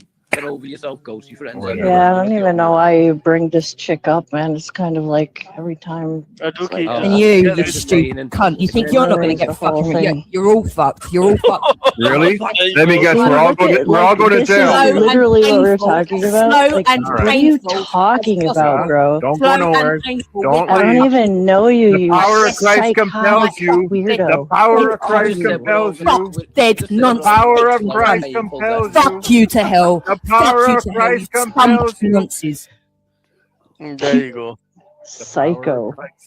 I don't Like, even what's she know doing this here? chick, but she ruins every panel. What's she doing here? Like, who invited her on here? Nobody wants you on here, man. Oh, fucking hell. Oh, it's entertaining. Listen, it's entertaining. But what I'm saying is, like, Jen, right? Me and you have both been on these streams, right? We're aware of characters, and we were aware of their real intentions, right? Like, people have like the real intentions are a lot deeper, right? And I understood that because I nearly fell for it at one stage, right? And I fucking realized that these people like want to really dox you. They want to dox your real identity, and if that puts your family in danger, so be it. It is what it is. They don't give a shit. All right. How long before Jake shows up? Genuinely pissed off, thinking that she was getting bullied, and I was literally trying to have her back. And even whilst I was arguing with someone else on her behalf, saying, "All right, you're being a bit mean. Like, clearly she's upset." She started screaming at me, like, "I can speak for myself. Fuck you, fuck you." Bro, she was gonna scream regardless, right? She can only put like 2-3 sentences together before she starts whiling out. It's all the build up, right? I don't know why she still comes on this channel. I've not spoken about her for months, right? All she does is threaten people with the police and like calling, investigate, and see that's the. Have you seen her comments? And don't you think? Yeah, I try not to, Knife but emoji after knife emoji. One But this second, is the Baz. Let thing, Jen right? Is this worse than offering someone to a formal debate at Speaker's Corner? Like I the don't stuff that see- I she's don't see doing the is point. clearly Yeah, I is think clearly worse. I think her madness is on another level, right? But that doesn't Yeah. mean that offering people in real life coming out for a debate when they are anonymous is like Yeah, I mean, I guess Yeah, I it could. think- It could be a draw out. It could be a draw out, Yeah, but it's it the is, man. Come on, intentions. we Like, all know it is. is Because the what intention difference to is debate is harm? going to make online to right? You can still debate the real points, right? Like people on Speaker's Corner, they came online during the week and then they went in Speaker's Corner and debate the same points. It didn't fucking make a difference, right? Apart from getting physical or getting people arrested or having real life issues, right? If it's an online thing, just keep it online, right? You're deliberately trying to take it to a next level, and now you've made people, I'm not saying he made people, but you've put people in a position where they need to take it to real life, and now they're going to Gurdwaras. It's fucking crazy. Just Well, keep exactly. it online. It gets worse, man. People have an argument. So online, these and guys. then they start Oh, messing with sorry. family members All right. and fucking So in my area, I don't really employers and all give too kinds much of away, right? madness. Two people had a beef, right? Two people had a beef. It started off with a normal fight over the football match, right? It led to people hyping both parties up. That one person went and torched somebody's car outside their house, right? They set the car on fire. Is this then you're on about? No. It's not then. It's not then, I swear, right? So that person now was like, I wasn't saying encouraged, but was put in a position that they had to do something in return. So in return, what did they do? They went and fired gunshots at the house.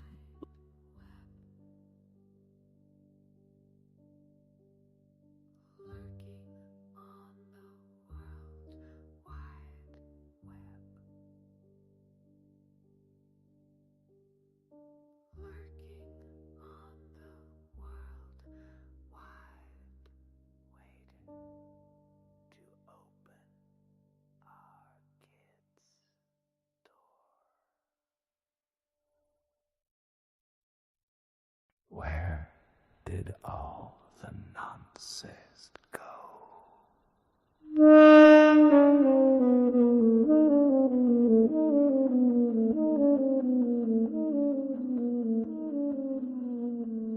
Where did all the nonsense go?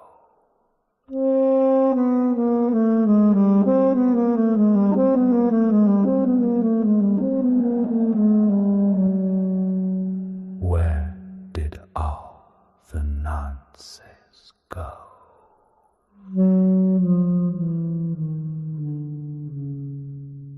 In 1984.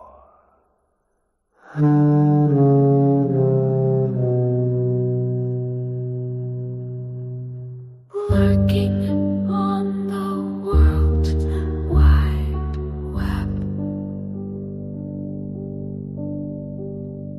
Lurking on the World Wide Web.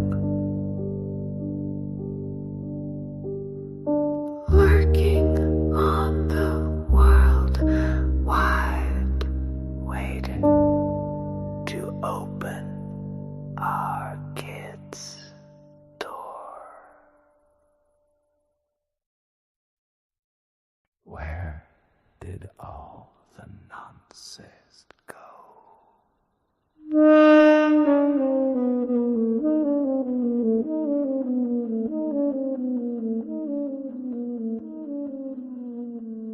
Where did all the nonsense go?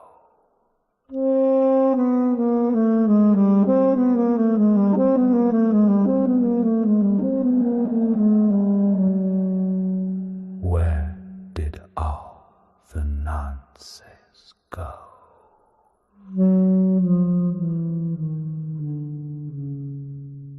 In 1984.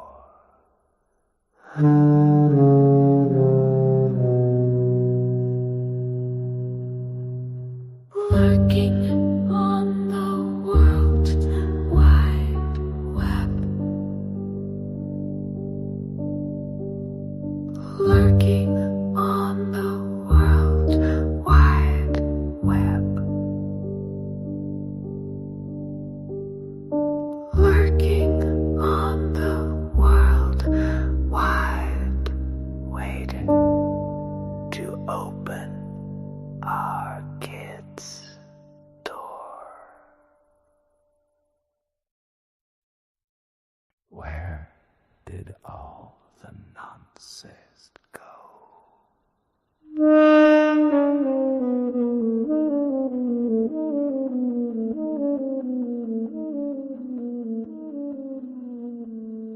Where did all the nonsense go?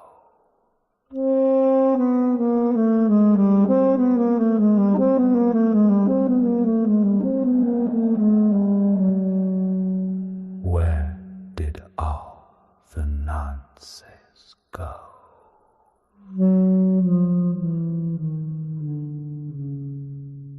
In 1984.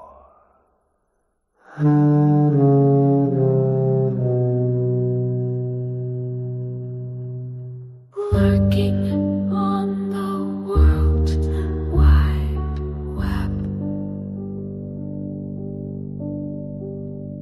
Lurking on the World Wide Web. Lurking on the World Wide, waiting to open our kids' door. Where did all the nonsense go?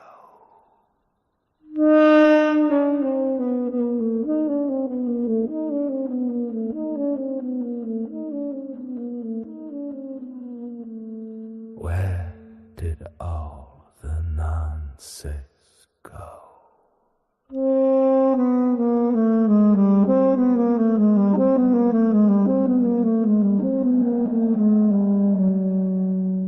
Where did all the nonsense go?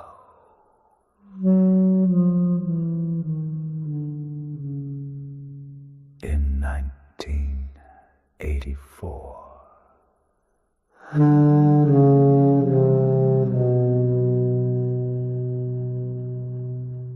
Lurking on the World Wide Web.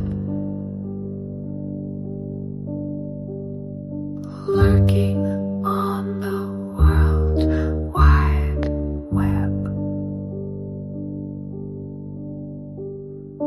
Lurking on the World Wide, waiting to open our kids' door.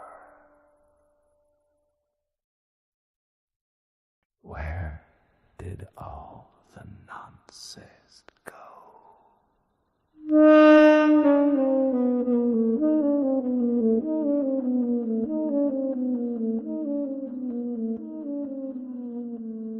Where did all the nonsense go?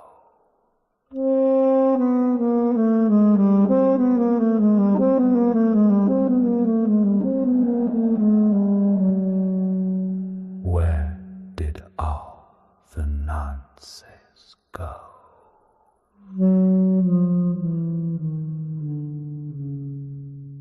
In 1984.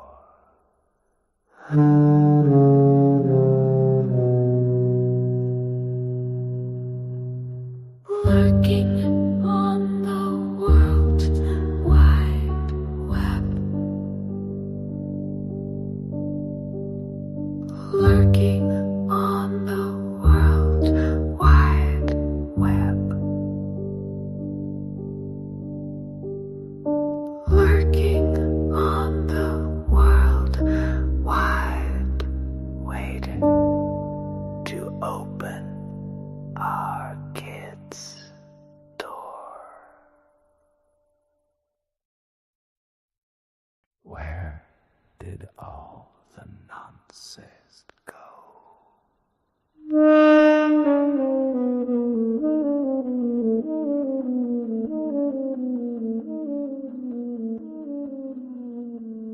Where did all the nonsense go?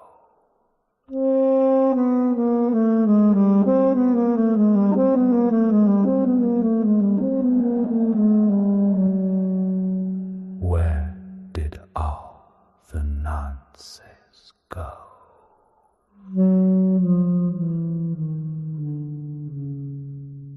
In 1984.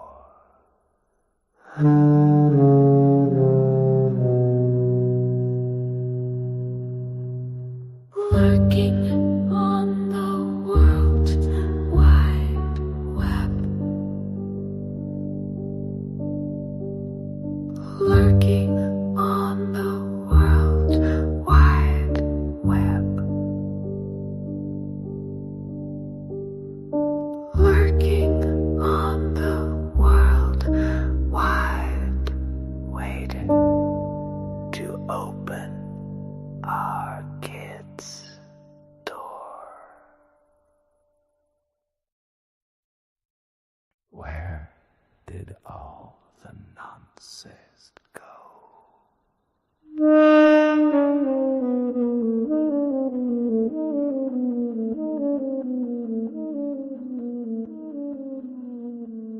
Where did all the nonsense go?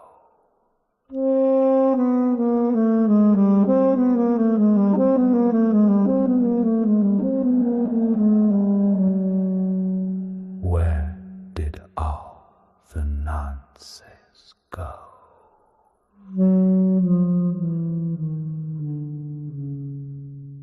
In 1984.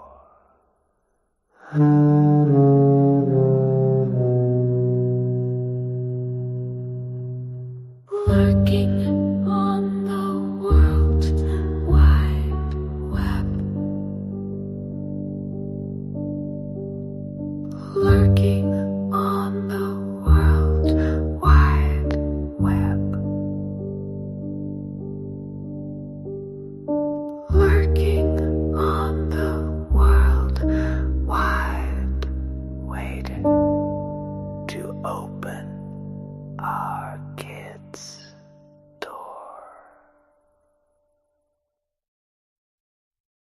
Where did all the nonsense go?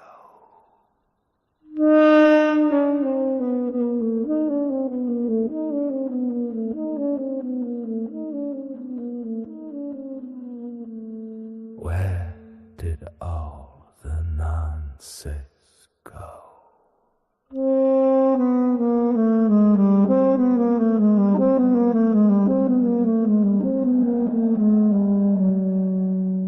Where did all the nonsense go?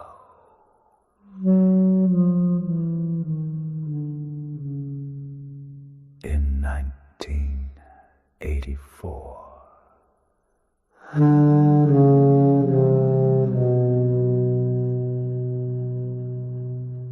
Lurking on the World Wide Web. Lurking on the World Wide Web. Lurking on the World Wide, waiting to open our kids' door. Where did all the nonsense go?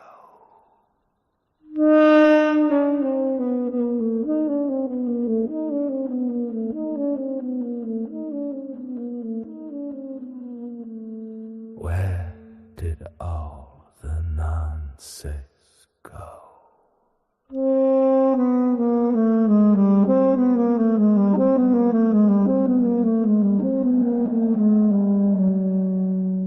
Where did all the nonsense go?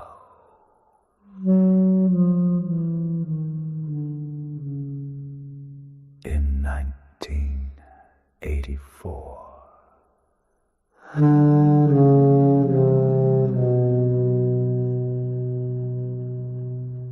Lurking on the World Wide Web.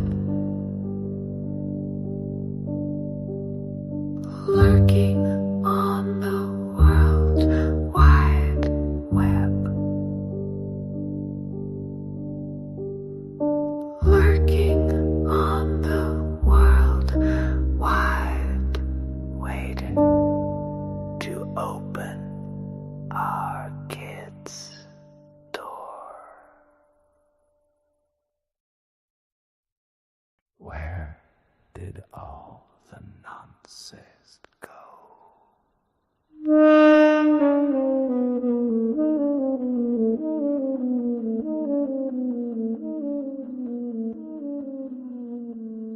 Where did all the nonsense go?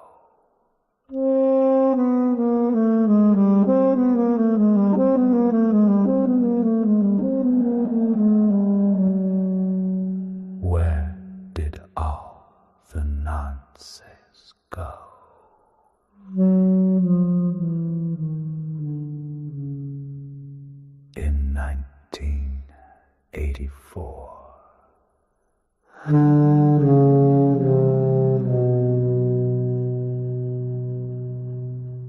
Lurking on the World Wide Web.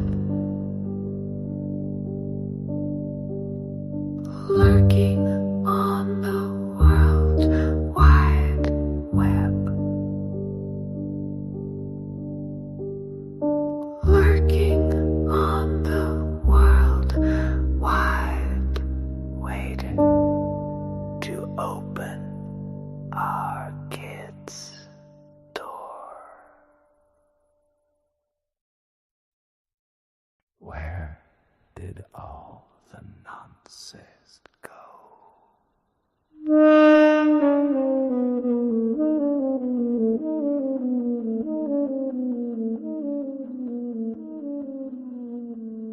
Where did all the nonsense go?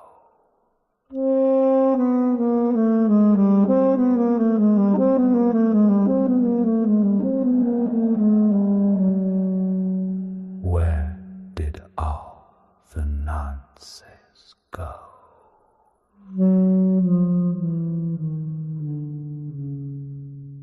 In 1984.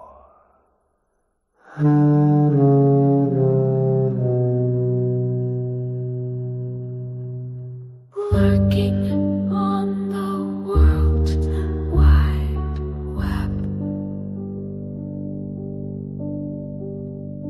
Lurking on the World Wide Web. Lurking on the World Wide, waiting to open our kids' door. Where did all the nonsense go?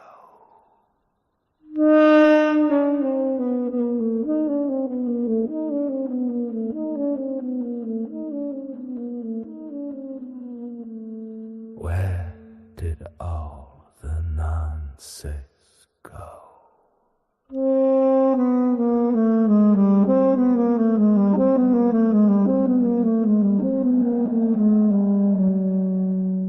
Where did all the nonsense go?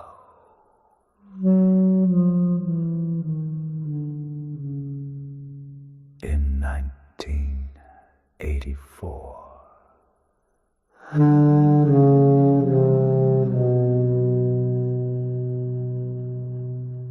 Lurking on the World Wide Web. Lurking on the World Wide Web. Lurking on the World Wide, waiting to open our kids' door. Where did all the nonsense go?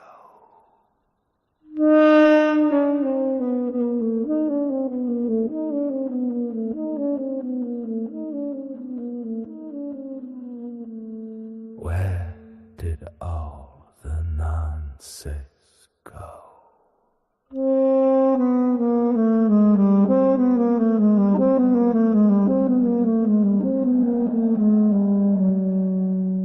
Where did all the nonsense go?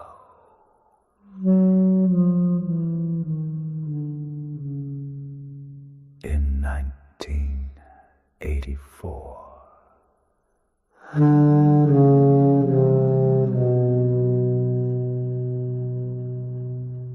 Lurking on the World Wide Web.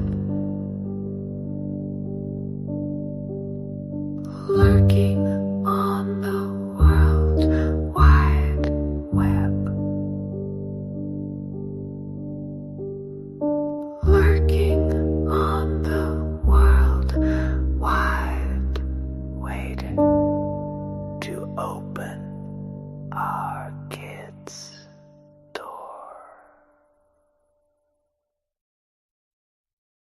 Where did all the nonsense go?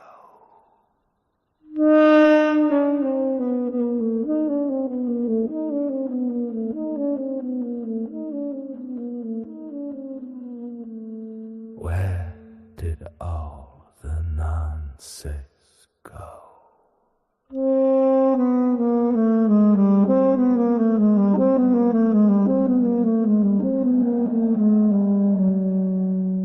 Where did all the nonsense go?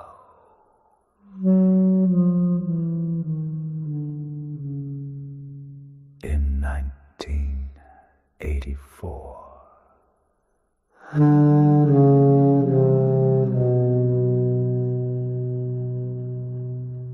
Lurking on the World Wide Web.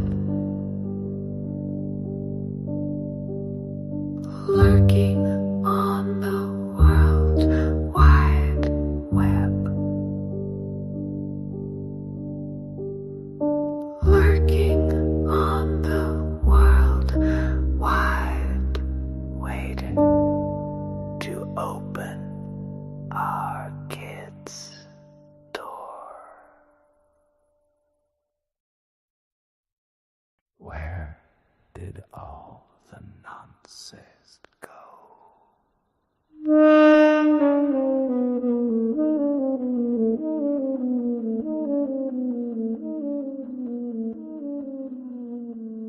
Where did all the nonsense go?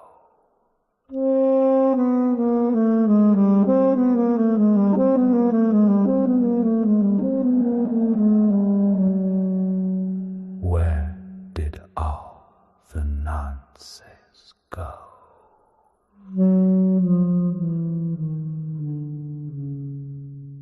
In 1984.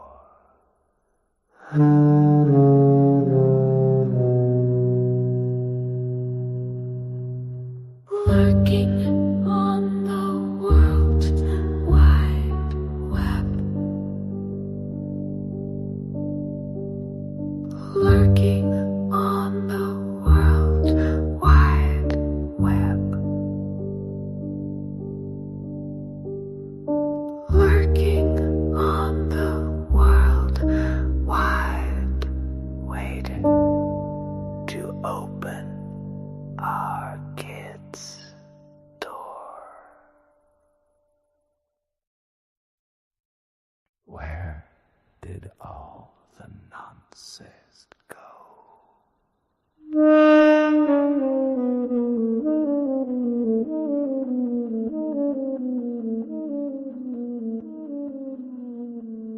Where did all the nonsense go?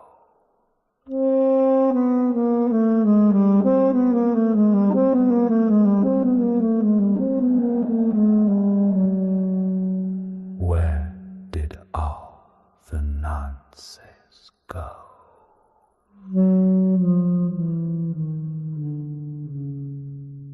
In 1984.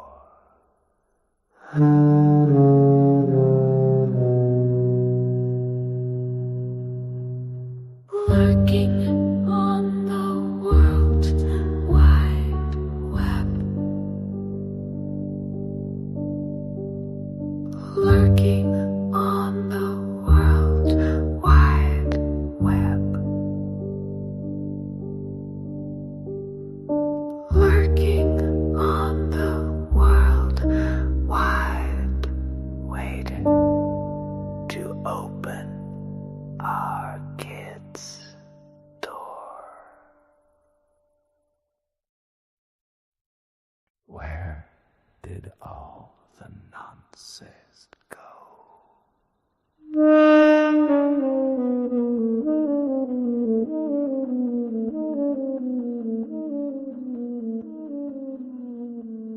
Where did all the nonsense go?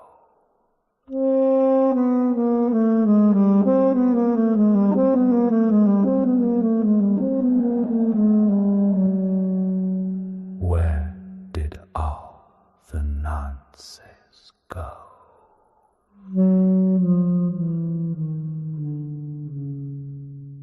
In 1984.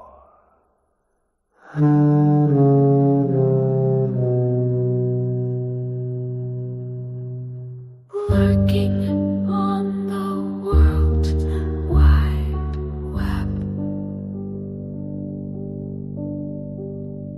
Lurking on the World Wide Web. Lurking on the World Wide, waiting to open our kids' door. Where did all the nonsense go?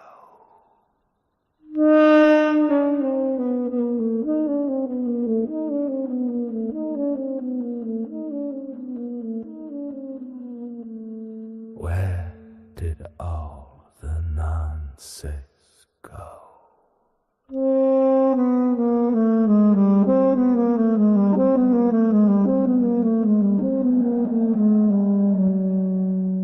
Where did all the nonsense go?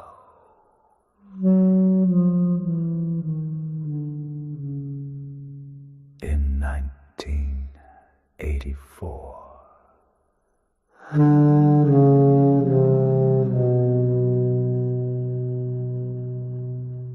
Lurking on the World Wide Web. Lurking on the World Wide Web. Lurking on the World Wide, waiting to open our kids' door. Where did all the nonsense go?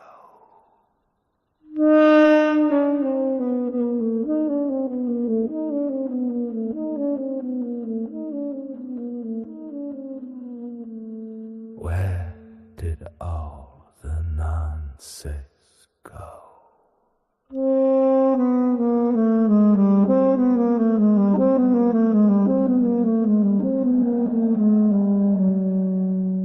Where did all the nonsense go?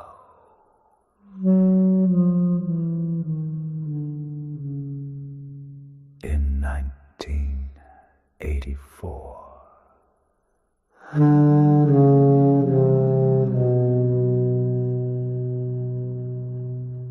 Lurking on the World Wide Web. Lurking on the World Wide Web.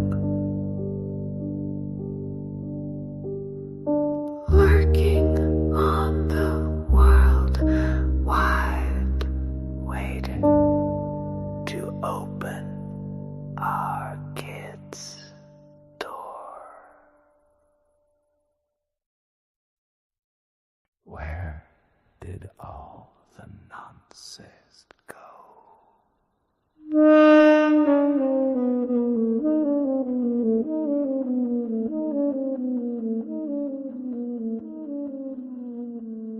Where did all the nonsense go?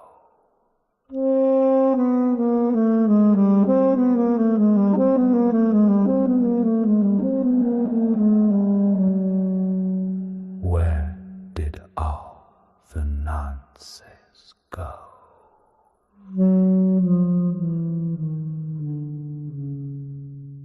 In 1984.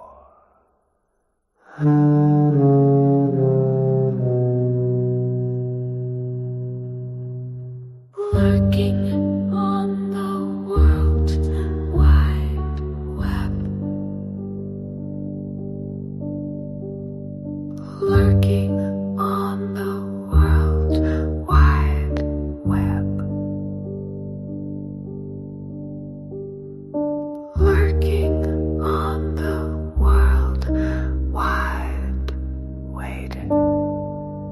open our kids' door.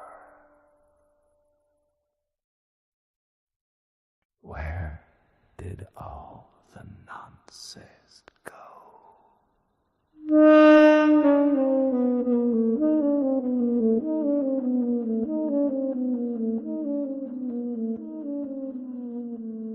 Where did all the nonsense go?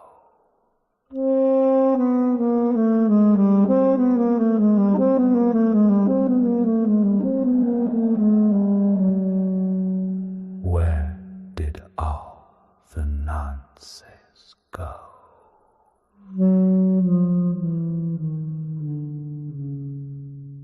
In 1984.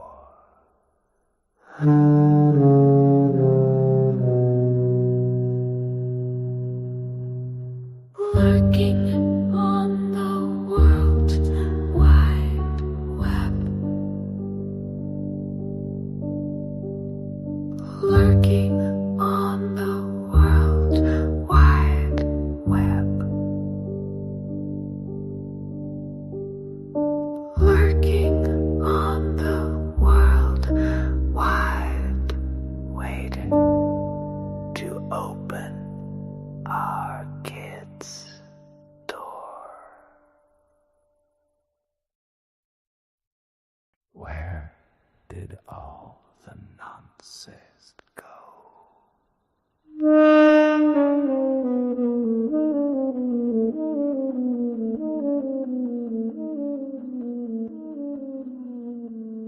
Where did all the nonsense go?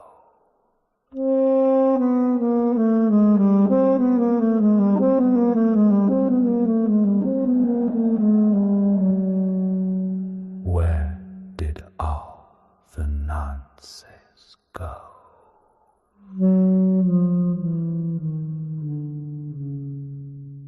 In 1984.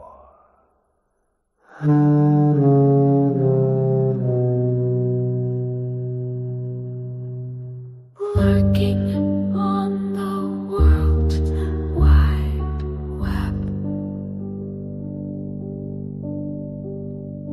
Lurking on the World Wide Web. Lurking on the World Wide, waiting to open our kids' door.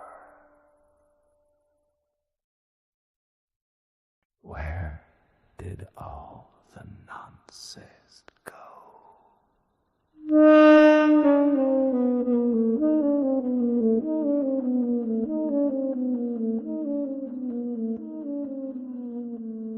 Where did all the nonsense go?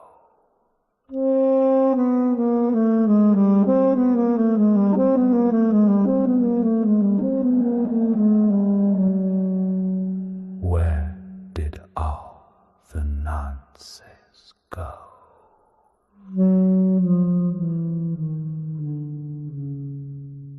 In 1984.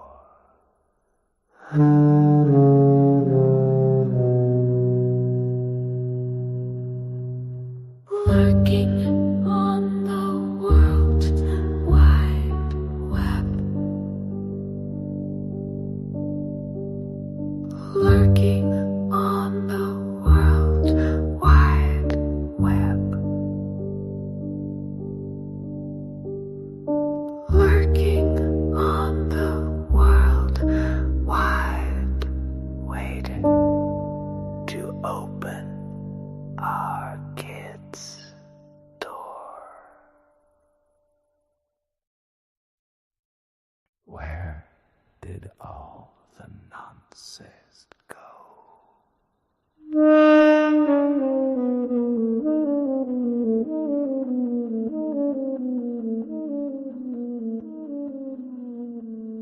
Where did all the nonsense go?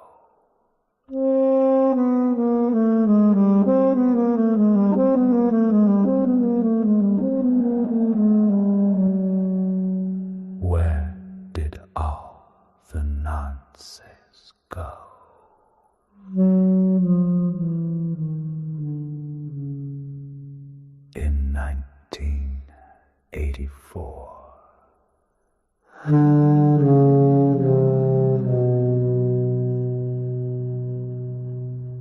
Lurking on the World Wide Web.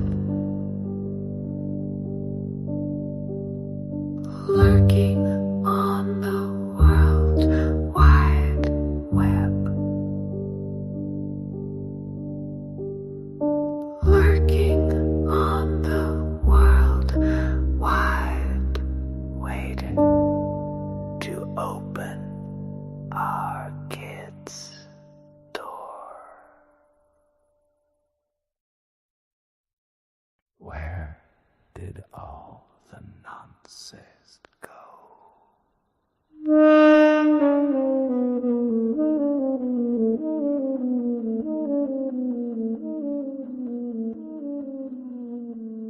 Where did all the nonsense go?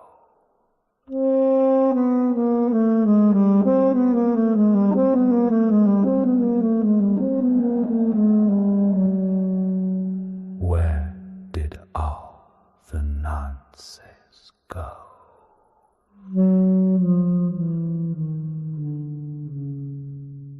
In 1984.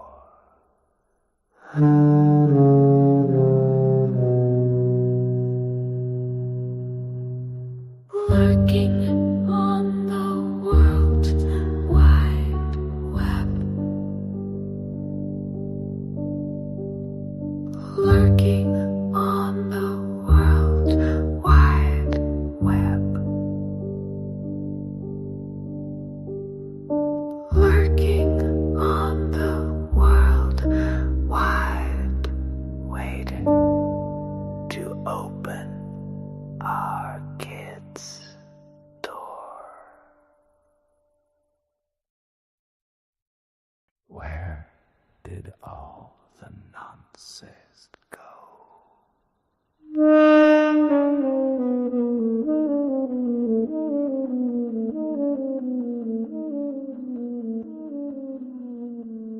Where did all the nonsense